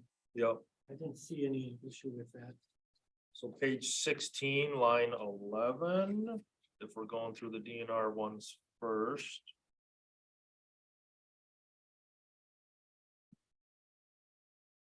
Typo, let's see, line 11. With that. It's line 11. Really meant with access and viewing corridors shall not exceed the required Which, there's 2,000 there. Which one's he talking about? The access and viewing corridor shall not exceed the required width. Doesn't that seem correct? I don't see a width in line 11. Maybe that's what happens when you do these at 11:56 PM.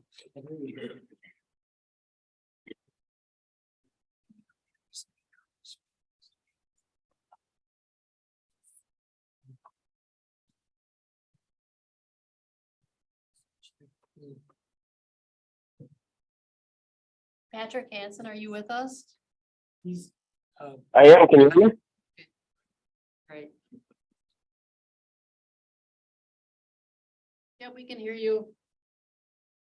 Okay, great. I'll hang up until you call on me. We're just going through the stuff that the DNR sent us, Patrick, so. And we kind of left it over for comments during the public hearing to when we go through all these changes. That comment, the next one we have, that lake access lots must meet minimum lot area identified in NR 115. That's 100 feet, right? We don't even allow, We don't, no, we would Yeah. require at least 150. correct, our smallest district is Within the 150. zoning district, so. Yep. Yep. That's okay, but we didn't say what the width is because we've already defined that. Yep. Elsewhere.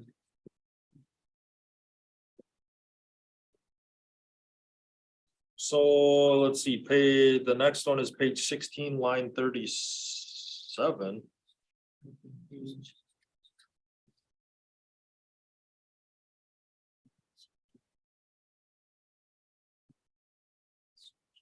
There's, Building 37. what the hell is going on here? I don't know, there's not. There's not a line 37 on page 16.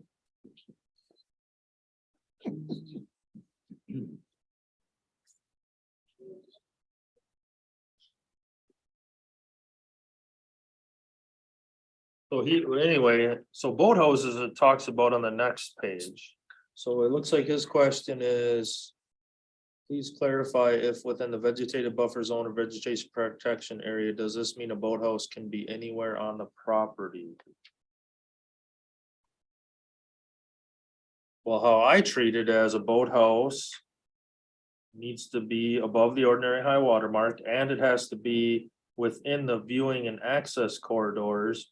Because the state says those areas outside the access viewing corridors are supposed to be left natural. Right. How can you have it be natural, but then put a boathouse in it? Right. So I, Well, again, reading the portion about boathouses. I think as I say, the boathouse must be entirely within the access and viewing corridor. I wonder if he's saying, but once you're beyond 50, you're outside of the access and viewing corridor. I wonder if he means that we wouldn't allow a boathouse between 50 and 75. would it still be a boathouse? Still be a boathouse, technically be a boathouse. Well, maybe, but would we care if it was?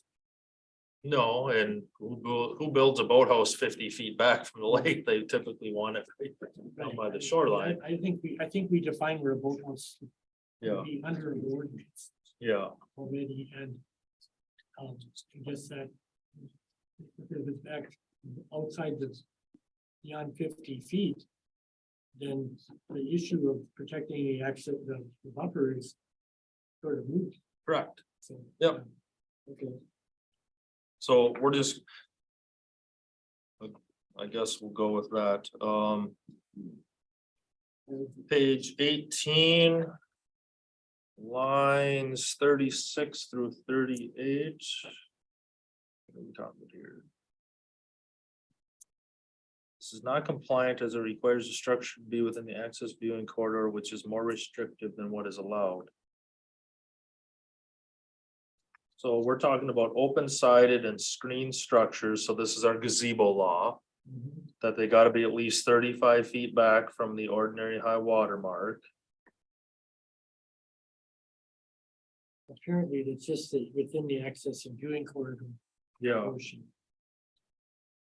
Are they saying that we can't be more restrictive than what they say? yes. Okay. So what I could do on line 37, 38 is like, I will strike right after the.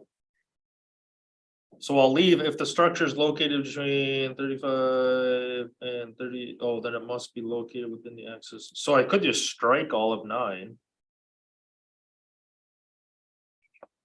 Then that would take that requirement out. And it would be compliant. then. Yeah. I'm not too worried about that. If I strike it, it's not gonna have, Well, it doesn't have much real effect. No. It's preferred to be in that, but yes, can't make it be in that. yes. So I think we should just strike item 9. And like I mentioned, or maybe I didn't mention, if in the DNR letter, they do say that they are revising their shoreline ordinance. So I'm thinking next year we'll be doing this all over again anyhow.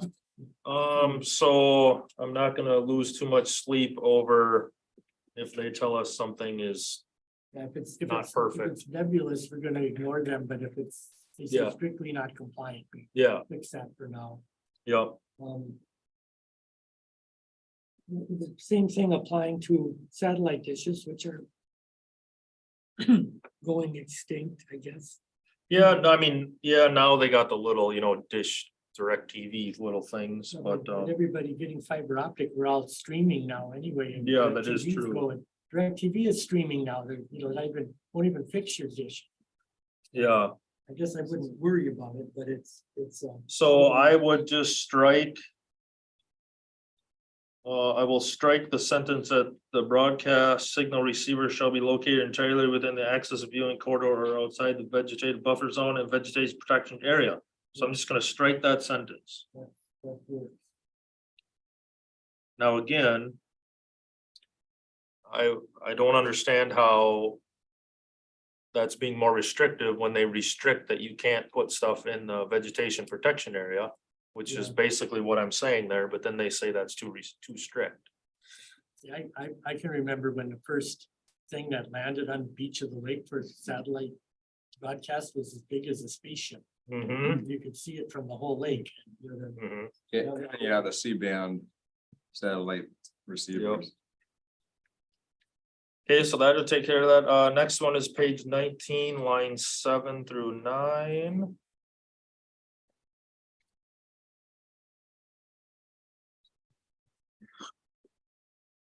Utility transmission.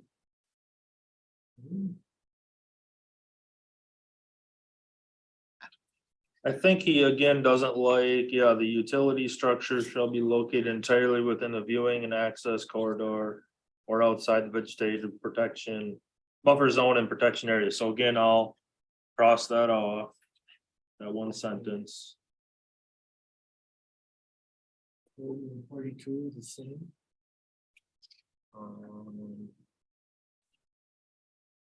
Yeah, 40. Yep, so lines 41 through 43 there, I'll delete the structure shall be located entirely within the access viewing corridor or outside the vegetation protection or vegetation buffer zone and vegetation protection area. So that'll take care of that. Page 27.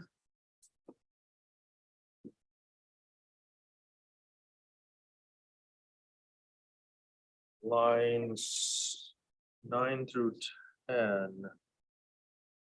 Must have been all partying before you. Well, that's what I think. Line 10 is the resolution number. Apparently he doesn't like that. Let's see here. States allows a buffer zone to contain. Underline. Sentence should be written in a singular rather than plural regarding an access viewing corridor.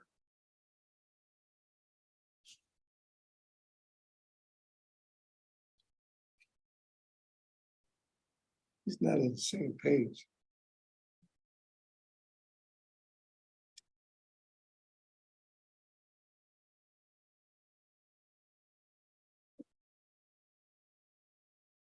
I guess it just should be up access. Oh.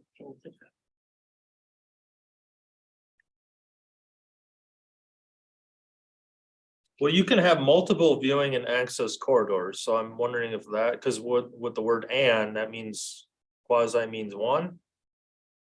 I think is what he's saying, because you can have two viewing and access corridors as long as your total doesn't exceed what you're allowed to have open. So, That is the same page that we've But he's got. saying it should be written in the singular rather than the plural. I think it's backwards. It should be written in the plural rather than the singular if you could have more than one, yes, right? That's what confused me. How would you change an access corridor to singular? mm-hmm.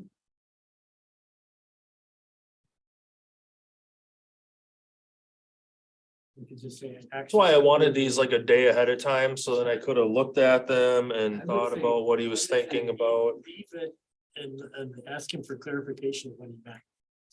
Ask him if he knows what page he was on, because it's not, line 9 and 10 does not even refer to what he says. Well, that's. Well, that's why I'm wondering if a different line 9 and 10 on a page, let's see, the page before that was about fences. Line 9 and 10. On the next page. Talks about plants. Looking at like lines 34 to 42. It says the access and viewing corridor, you know, what it is, and maybe it should be the access and viewing corridors, maybe 35% of the shoreline frontage, but no case shall be less than 10 feet or more than 200. I don't know. Oh, line 37 there.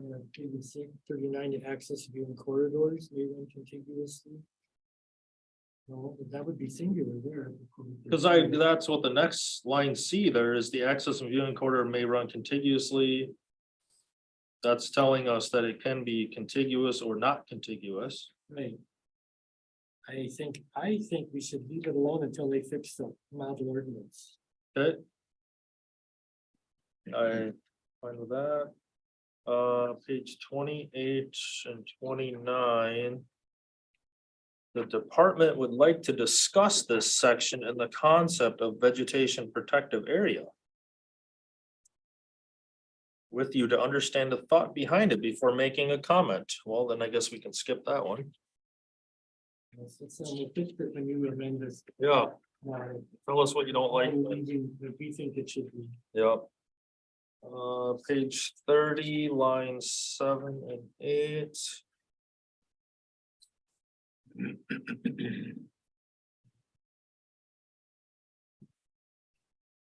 The department recommends replacing this sentence with any fill placed in the shoreline area is protected against erosion by the use of vegetative cover or stabilized in another acceptable manner.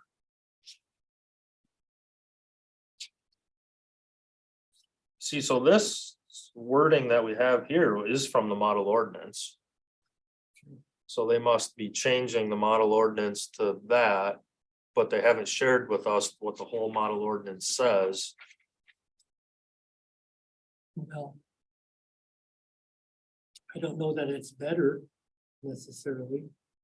Yeah, I don't know why when we say it's designed to minimize erosion, sedimentation, impairment of fish and wildlife and natural scenic beauty. Why would you want to take all that out? Again, I'd like to talk about it, but we'll talk about it after we see the new model. Yeah, so I'd say we'll leave that then. Page 35. Lines 25, again, we must have wrong line numbers, line 25 to 27. Department would like to discuss this section with you better to understand the thought behind it before making comment. It appears this is trying to find a clear direction for scenarios with both a non-conforming use and a non-conforming structure. One option is to separate non-conforming uses from non-conforming structures by creating distinct ordinance sections. The upcoming revised model ordinance the department is preparing does this. We could share that with you. That would be nice. At the very least, 59692 prohibits requiring a permit for the maintenance, repair, replacement, or vertical expansion of non-conforming structures. So tying these together with a conditional use permit requirement is seemingly not compliant with statute. he doesn't understand it. I was thinking you could have a non-conforming structure with a conforming use, right? And you could have a conforming structure with a non-conforming use. Right? So you correct the conforming structure with non-conforming use by providing for the use. Yep. You have both a structure that's both non-conforming and a non-conforming use, they're both have to be corrected. What does he not understand about that? I think that we've done it as correct myself. I've wrestled with this thing for almost 4 years. Because it was very confusing back, very original model ordinances talked about them in the same sentence. Yep. Like they were all both, which is never the case. So since he says the department would like to discuss this section, I would respond to him as we're leaving the way we have it now. We Yep. want to see what your new language is. But we anticipate needing to revisit this anyway. Sounds good. Page 36, line, Same thing. oh, is it? Yeah. Page 37, same thing. Oh, cool, leave it. Are they basically saying the new ordinance is going to say they don't need a permit to change any non-conform, I mean, to make, the maintenance repairs and upward But yeah, that's how state law is right now, but, non-conforming? but there's a disconnect, I think, between if you're under general zoning or just under shoreline zoning. Got it. Again, this is with a lot of the stuff that changed with the Act 55. 55, Yeah. 15, yeah. And I'm thinking some of this stuff will still be litigated, is still going, or is being litigated by various counties. And there's been a few court cases that have, I think that one Newbold one that said you can have general zoning can override shoreline zoning. I believe that was a court case recently. So, yeah. Yeah, I think we've tried to address that issue of the mix of non-conforming use and non-conforming structure is our understanding. Yep. If they can come up with a better mousetrap, fine, but let's see it before we change it. Page 73, line 16. You must have been reading somebody else's because it didn't correspond with what we have in our line. I think he was drunk.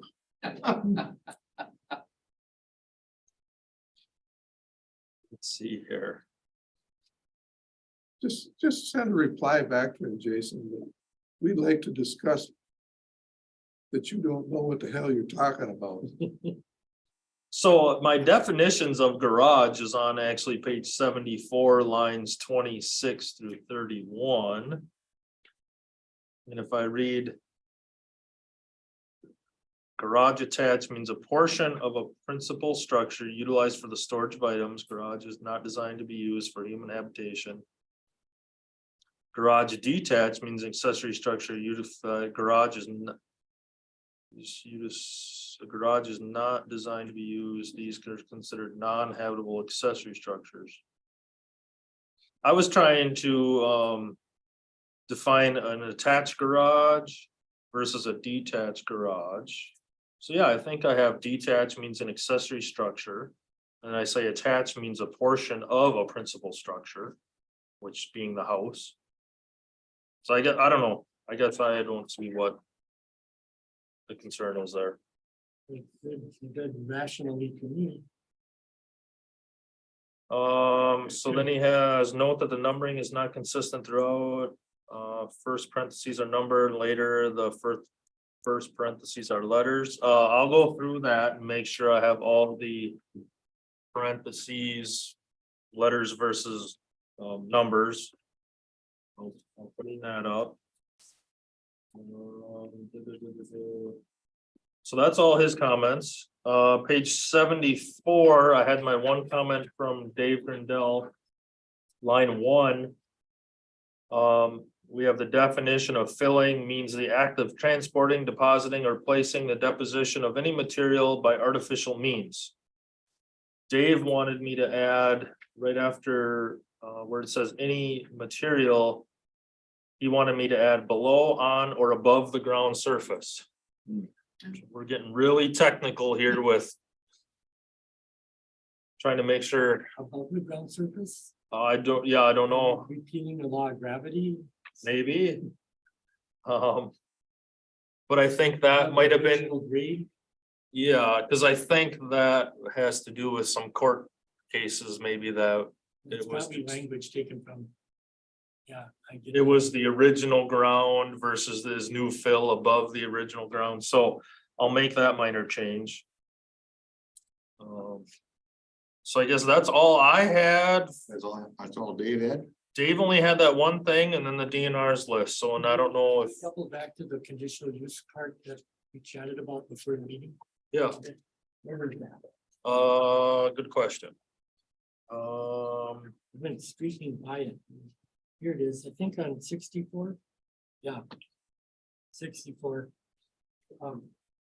We talk about conditional use permits and extensions and whatnot. Hmm.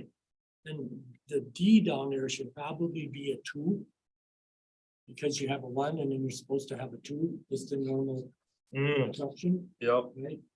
And then in that place, because it talks about continuance, stop, revoke.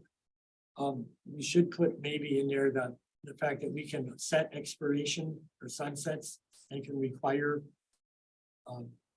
Reapplication at point of property transfer kind of things that Act 67 did provide. As long as we're making it a separate category. And we don't need to see the exact language, but I think just inserting those couple things in there would help. yeah, I'll say something like we can add a sunset and we can require review and or renewal at change of sale or change of ownership. Just a question, maybe something to say it may expire upon the sale or transfer, to give county that option to put that in there. I think we have it, but it'd be nice to have it in the ordinance rather than say, well, the statute says we don't say that.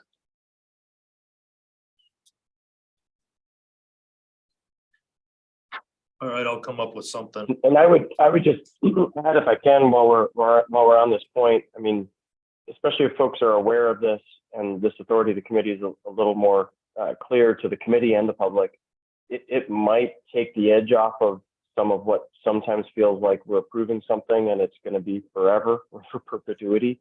And people feel like there's no end to it. Even some of the issues we heard today about the motocross track, this idea that something's allowed and then it's there forever. Just allowing some more discretion, clarity around the discretion on sunsetting.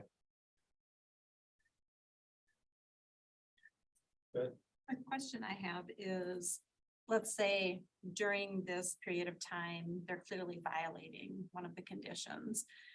I mean, does that like kind of stop the conditional use, or it doesn't get pulled until, I just don't know how. We'd have to bring it from what Dave Grindel's always told me is that the committee has to rescind the conditional use permit. But that's allowed for? I think we put somewhere in here. Yeah. I'm just not sure of the language or where that. I thought we added that. I saw it somewhere that the committee can revoke Yeah, conditional use permit for a violation. Actually, a committee shall revoke. Yes. Doesn't really give us a choice. And where's that? But I don't remember where I saw it. revocate, it's page 66. Revocation, where the condition of the conditional use permit are violated, the conditional use permit shall be revoked by the Land Use and Information Committee. Before, the language just said shall be revoked, period. And then Grindel would be, and I'd be like, who revokes it? Me, you, the committee? If And you he's, didn't do it in the first place, it would seem wrong to drop that into your lap. yes, But I think the reason that's been there before, but there's other stuff about exploration and all that. Yeah. Because that's been expanded. Mhm. Act 67, I think, can share its own, live in the number 2 behind the number 1 and Yep. clean that up. a little bit. Yep. That's elective, that's by choice. And revocation is we'd be responding to a violation we can't cure any other way, Mhm. but revocation. Now, how does it work in real life? When there's a violation, we obviously try to work with them before we bring it back to the committee. And say, hey, you know, there's some concerns we have here with this item or that item. What we kind of envisioned, and just chatting about this over the years, is that if we get something egregious enough, we probably schedule it on the agenda and notify the applicant that we're going to discuss putting this on a future public hearing for revocation. But that's what we would have to do. We can't just snap our fingers and do it. But if I was in the hot water over something and I was notified of that meeting, I'd probably come and try to get that before we go to the next step, right? Well, what I'm wondering, just to not land in court, is, yes, you can revoke, but then how are people, on campgrounds, the places are, or units are probably temporary, but let's just say the manufactured home park, we can say we're revoking it, but in court, I doubt it would have any effect anyway. It's like, is there any other teeth or muscle that we have to make sure that they comply? Because you're not gonna displace 80 homes. I'm thinking of that scenario where I've seen it actually happen, watching the news in the cities, was there was I think a convenience store somewhere, that there was a lot of drug dealing going on and they couldn't get it under control and they shut down the place. That I can see, because it's just the business, but when you're affecting where potentially 80 people live, or Right. 80 families live, I'm just wondering, just something to think about, how do we retain any sort of, I think that would, the revocation of the permit to even do that, in that case, it'd be like the nuclear option, if you know what I mean. But you would probably could seek judicial relief, injunction, court order to compel the operator to bring it into compliance, receivership. or are there fines or other things that, Well, that's no different though than going to court. If I give them a fine for each day, they could challenge that in court and say, well, the judge could say, I don't agree with you. I get it. It's just that I see a judge agreeing with a fine and a judge not agreeing with displacing families, so. Yeah, then what you could always do is if we didn't like the judge's decision, we could appeal it to the appellate court. And then- I'm just hoping we can avoid court by Oh, some of this, we're in the wrong business to avoid court. But Yep. it's, you like to think that should never come to that, right? But I it- just, it can, and you have to be prepared if it ever does. That's the best way to look at it, I think. Most people would blink before they ever got into that. Because the truth is, if you're delinquent on something for the manufactured home community, there's too much invested in that to just go to court and spend money litigating instead of correct it, one would hope, right? So, I'll give you an example. I have a CUP that where somebody is complaining about it, that they parked one camper outside of the facility. And it's explicitly says no outside storage. Now, I'm sure the committee doesn't want that to come back to them for revoking it because they have one item parked outside that they weren't supposed to. So that's where I typically try to work with them and say, hey, we got this complaint, here's what we get it fixed. But some people I think out there have asked me, well, like the Webb Lake Campground. It's a day past it. Why isn't everything moved? It's like, well, unfortunately, that's not how we operate. Up here, we're trying to get compliance. We don't, and maybe that's a bad thing. Maybe we should be big, heavy handed and just come down hard on everybody, but it's, I think this as a joke, the planning and I talk about it, but we're the only unarmed enforcement people in the county. We Mhm. can't be like that because Mhm. we are unarmed. Yep. Or at least we're supposed to be, Yep. right? Not cops per se. We Yep. don't have black and white laws and SWAT teams backing us up and stuff. Mhm. So we try to, our goal is compliance. We want to get compliance, Mhm. not necessarily count how many tickets you, Mhm. right? So it's not like law enforcement really. Yep. Well, I'm just wondering if there's anything in place that temporarily, it's like, well, no new units can come in until you comply. I mean, I just didn't know if there's anything short of. That just seems like it has potential challenges. It's like, what's the incentive, to comply? Just for whatever it's worth, we've seen a lot of comments in the comp plan. Stuff and land use about enforcement and tightening it up, you know, there's a public sentiment out there.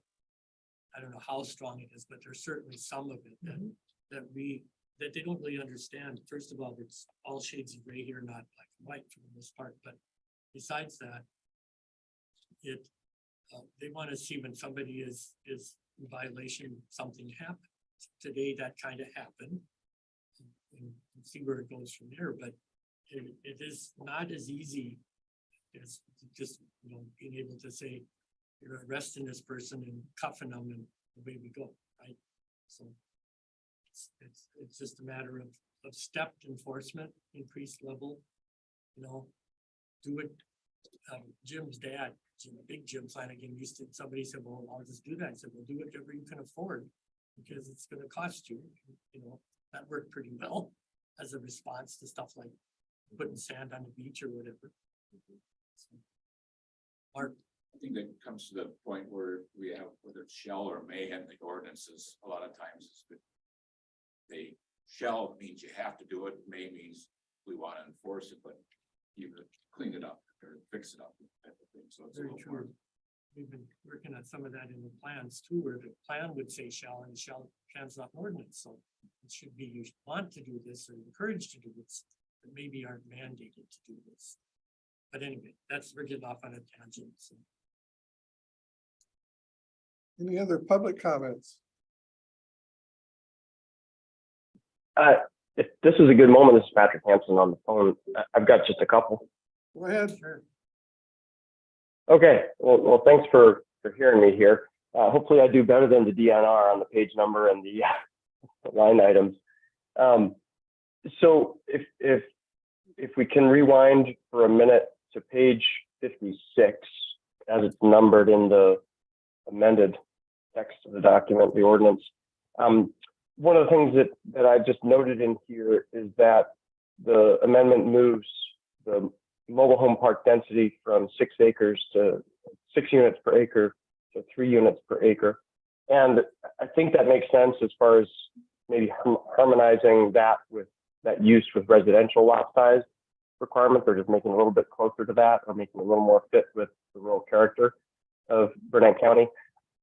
I do just want to make sure that we are mindful of the fact that mobile home parks, manufactured home parks, they're very much, they're operating in ways that are very similar now to the way that seasonal campgrounds are operated. And so there's the potential for sort of competing incentives between mobile home parks and campgrounds. And so we've got campgrounds at 5 units per acre.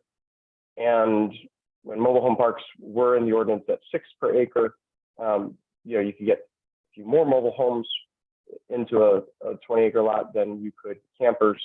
And now that'll kind of flip again. So, I think the proposed change here is fine. And again, I think it tries to harmonize it with other residential uses. But I just think this may point towards eventually looking at that campground density again and keeping that from getting too far apart from the manufactured home density. And then I think you're going to have to look at those things. Maybe you know this, but I think all these are reflected again in chapter 30 for manufactured homes and for campgrounds also. So it's just some ping pong there, probably going back and forth between the two. Yeah. So that was on page, go ahead. Yeah, we know we have to change chapter 30 to match all these things from chapter 45. That was the downside of splitting the ordinances. The part to be shoreland, non-shoreland. And we talked, Yeah. keeping in mind that manufactured homes can be more than single wides, they can be double wides, and they can even be panelized and other components. And the expectation is they'd be, single wides would be less attractive for a lot of people who were looking at that. That we wanted to, we knew it had to be less than 6. Could have been 4 and 3, and we settled on 3 per developable acre because you'd be excluding all of the perimeter boundary and all that stuff. And ideally, we'll see them on municipal sewer, and you won't be talking about reserving a huge area for wastewater, but you never know. But we need to, we'd have to exclude that too. We just wanted the density to be more typical of dwellings rather than campers. That's how we came up with 3 out of the air. And develop, but adding that word developable acre too, that changes it quite a bit. In its of itself, because you take out any wetland now and different things like that, that can really. Right, we were concerned about packing, having quite a bit of land, but packing them in shoulder to shoulder, that was the issue. Yep. And if I can make a comment on one other small piece, going to page 57, make sure I've got the right one here, page 57, lines 12 to 17 under campgrounds. And this is separate, this is a completely different concept or comment, but it just strikes me that this is the only use that I know of, and I'm not an expert on this like you guys are, and Jason, you can correct, but I just don't know that we have language related to farming or gravel pits or other economic activity in terms of land use where we actually endorse those land uses. So, in this language here in lines, the second half of line 14 and then through 17, these land uses, meaning campgrounds, are permitted by Burnett County because of their importance in providing the general public access to recreational opportunities. That language seems to be reflective more of the sort of the history of campgrounds as state parks, county parks, and public use, public access versus the private campgrounds that are largely being managed and regulated under the ordinance, which are essentially gated communities. They're not public use, they're not public access in the way that public parks are. So, I mean, the language here just almost seems to me that it's very unusual compared to the other land uses and other economic activities, and maybe could be struck altogether. So those are the comments I have. Trying to remember, it seems like we modified it a little bit from what it used to say, but I don't recall for sure. Go ahead, Don. I would agree. I think that the ordinance, if it's going to advocate for one industry or one business, it should advocate for all. We don't advocate for the economic benefit of quarries and mines. We don't advocate for the economic benefit of farming. That if I just don't believe those 2 sentences from 14 to 17 are really appropriate for the ordinance. That and then there's also the academic reality that seasonal campgrounds are not tourism.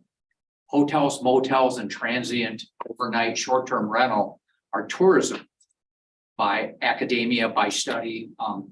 Seasonal campgrounds are residential communities. So I think there's some grammatical errors there, but I also just, on the basis of what's appropriate for an ordinance, I don't believe advocating for any business is something the ordinance should have. And perhaps maybe it's because the county had campgrounds that maybe the ordinance that was in there because of the county kind of justifying why the county had campgrounds. Maybe it's a leftover from that from way back when. A lot of this stuff, you may be onto something there. A lot of this stuff has to do with models that, Washburn County, for example, had a pretty big county-owned campground. City of Shell Lake had one, may date all the way back to pulling, as we always do, pulling model language together and it read nice, sort of thing. I don't see it being particularly valuable either way. I don't know that it's harmful either, but Well, Well, we do have, like in chapter 30, we have farmland preservation. It says provides for the conservation and protection of lands. That's quasi advocating for farmland. I think when you Yeah. say the general economic welfare of the county, I think that's a really tough spot to advocate for that when you're not advocating for others. Not that it's a bad statement, but that appears nowhere else in the ordinance. I think that's the issue. Should the ordinance be in the business of advocating for other businesses? Just the last sentence is the one that made you problematic.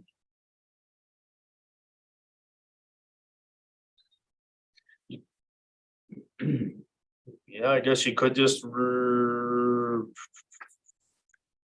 leave the first sentence and strike the rest. I don't know. Burnett County regulates campgrounds in order to protect the health, safety, welfare of citizen, natural, historical, and cultural resources of Burnett County. And stop there. Well, you want general public access. I think that's the issue, though. They're not. They are not public. I think that's the reference back to the county campground where the public could access, but Yeah, like the campground on the St. Croix River that's owned by the Park Service, that's a public campground where anyone can go use it. But yeah, a normal campground that operates up here where it's all seasonal sites, if you don't have a camper in there, you don't go in there essentially. Yeah, the reality was back when this language was put in, they were probably transients mostly. Yep. And they're not anymore. I think it's a reference to the county campground of old, I think, not. Well, I'm sure that language has probably been in there for probably since the 70s. Yeah, I'm sure that's true. I thought maybe we talked about this and we're doing the amendments and left it probably. I don't even remember. In the same preamble as in chapter 32, that those two sentences, if they were struck, I think would be most appropriate. I'd like to hear Chuck's opinion, but he's not here. I don't see any harm in striking it. It doesn't, it's not a regulation. Sure. You know, it's just a justification, maybe, something that isn't the case anymore. Just the first sentence.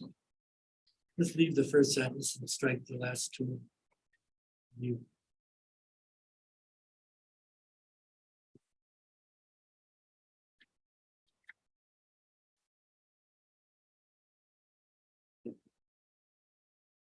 That's the part that is what we do.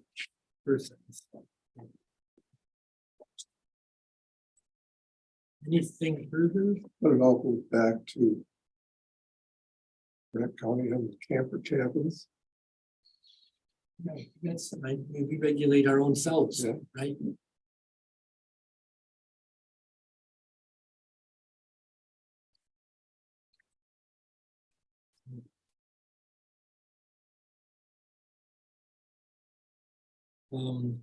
Anything else? Anything further? I think we could move along here. If I'm not, I'll move the public hearing. Yeah. Motion to move the amendments as amended and tweaked and fussed with to the. Motion by Mr. Conroy. I'll second it. Mr. Schmitzky is absent. Mr. Blumberg. Yes. Ms. Anderson. Yes. Mr. Anderson, I think he's in Green Bay. I'm not sure. Green Bay. Mr. Payton. Yes. Mr. Conroy. Yes. Mr. Bickford, yes. Ordinance chapter 45 will be sent to county board. And I guess note that we will be amending chapter 30. Where it mirrors. Do you want to do that all at the same time? Do we have to do another public hearing? Probably. Yeah, do another public hearing. Well, then we'll do that ASAP. I figured it'll probably be this winter. I mean, right now we're getting into the busy season's gonna start here. Once the snow melts in July, so. I was just thinking on something like the manufactured home community section. Yeah. Probably I mean, right now, chapter 45 applies in the shoreland area, so anywhere that's within 1,000 feet of a lake is gonna be, the more restrictive is gonna apply. So if a mobile home, manufactured home park is out in the middle of non-shoreland area, they technically could still go underneath that other size. We provide 6. We could say in light of our proposed regulations, we're going to limit you to matching that. Yeah. Because it will be in effect, Mhm. and otherwise you'd be non-conforming. Should the very odd chance of somebody doing it, Yeah, I think if we were disclose that up front, that we're changing this and don't ask for something that we're not gonna do. yeah. But they have the right, Yeah, I know they to do. ask until the regulations apply or I'm in just play. thinking of it, just making the policy of this committee in 30 will be to match 45. Yep, That's all. yep. Next, we'll move on to review and approve the preliminary plat, Stillwater Bend. Thank you for waiting. So you were emailed a copy of that, but it's probably a little small, so I asked Mark to bring in like full size or larger prints if. To look at. I've got a big one. I got a big one on the table, 2 big ones on the table too, if these are too small. That's good.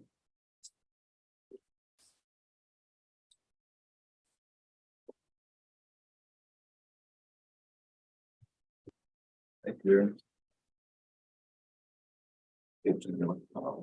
Oh, A couple of these got distributed. We were at on Web Lake last night and got their approval review of it at their town meeting, so. And Steve from Voyager is here too.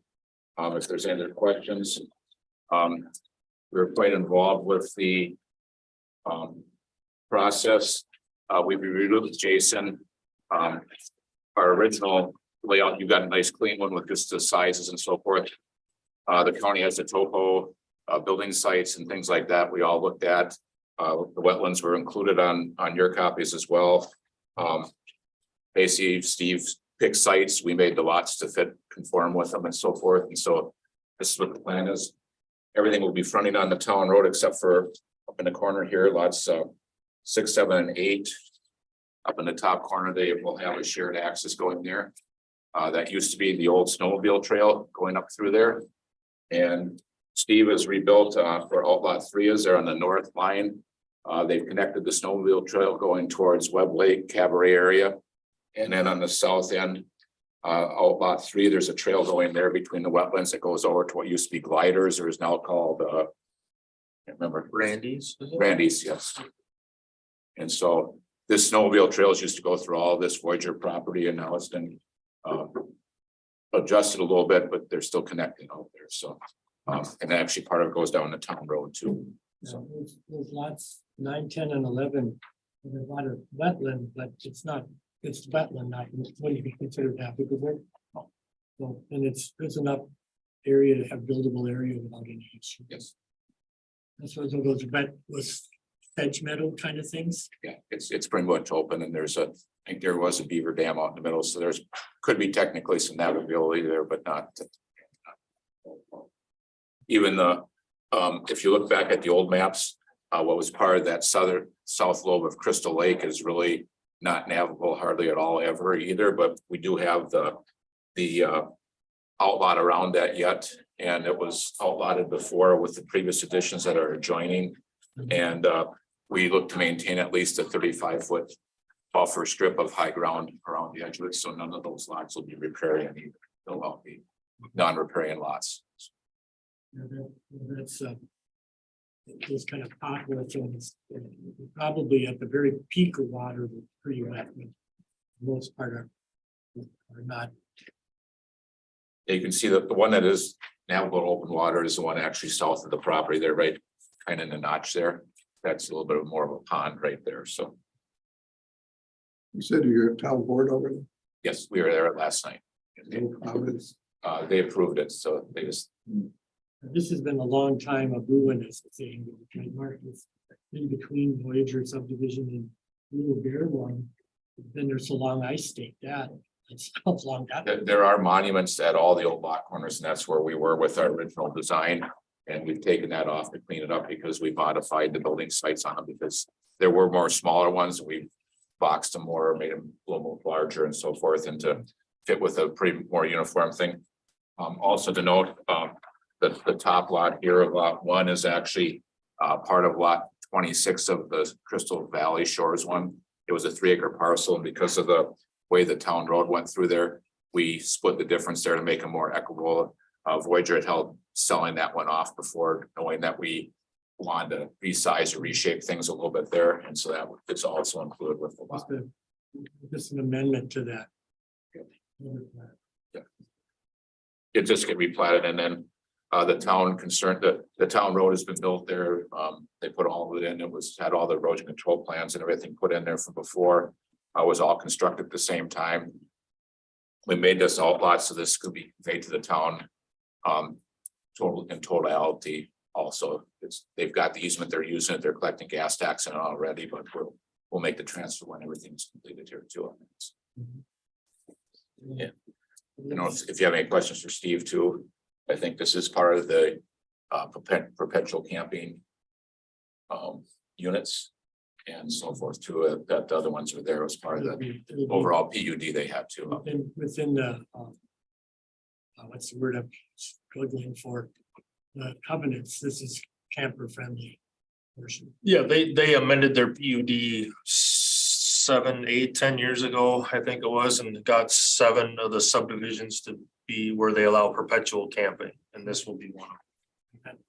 That goes back a long time to the original resolution of a conflict with Voyager. So, yeah, looks fine. Committee, have any questions? Comments? Looks just fine. Anyone wish to make a motion? Motion to approve preliminary plat of Stillwater Bend. This goes to county. Nope. No. Okay. A motion by Mr. Blomberg. Is there a second? I'll second. I'll Second by second Ms. it. Anderson. Mr. Chiniski is absent. Mr. Blomberg. Yes. Ms. Anderson. Yes. Chuck Anderson, missing. Eden. Yes. Conroy. Yes. Bickford, yes. PXT 2302 has been approved. Or no, I'm sorry. Review and approval of the preliminary plat of Stillwater Bend. We'll come back to the final. Land Services, Zoning and Property Information Division. All right, so that is, it's we're here to open it up real quick.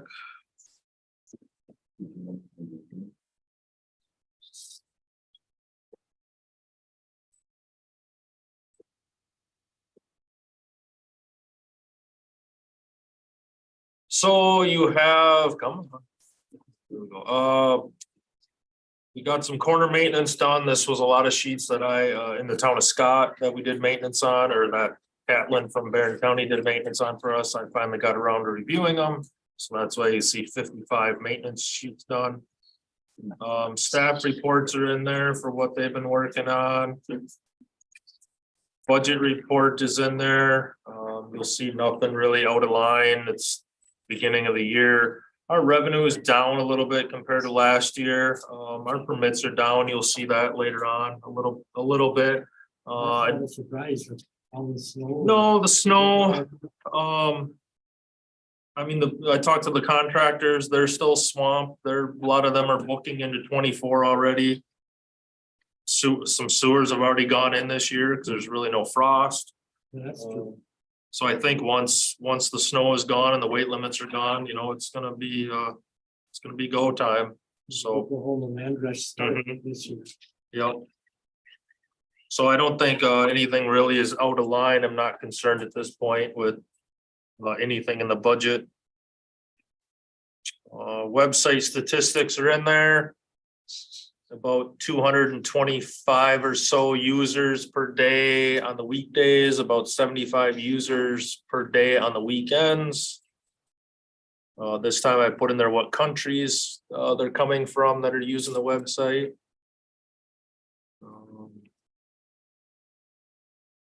Yeah, zoning report is in there, staff reports for that too, so. Nothing too exciting yet. You notice that the 21st is getting excited that we're gonna run into comprehensive planning time, so. No, I'm not. We got, it done, that doesn't start till No, 1:30. we pushed it back, so Yeah. you guys would have plenty of time. Do you have any items to come up before the next meeting? I guess we have a few applications, but I don't recall what they are. Well, actually, I could look, can't I? Because the agenda. I've already put the public notice out. For next month.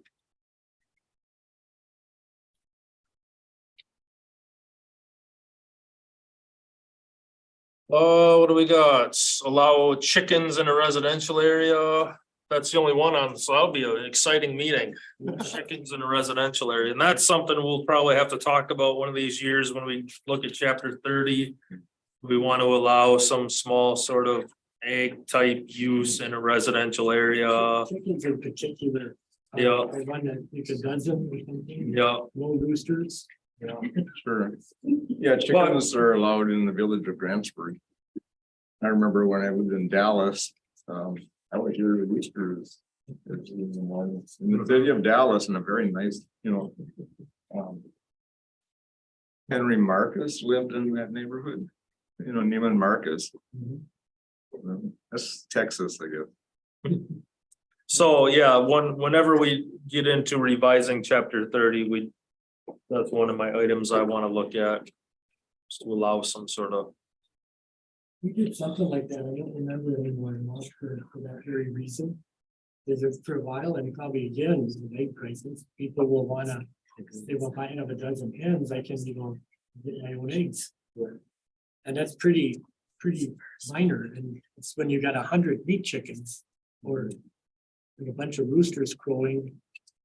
Somebody out in Clown Lake one time, when he told he couldn't have chickens, got guineas instead because they were two neighbors fighting and he thought they'd annoy him more than the roosters. yeah. Yeah. There are motion to adjourn. So moved. Motion, Mr. Conroy. Second. Second, Mr. Payton. All in favor? Aye. Opposed, carried, we are adjourned. 4 minutes. Go talking to the gentleman from the Record time. record. And Our For time those deal. checks,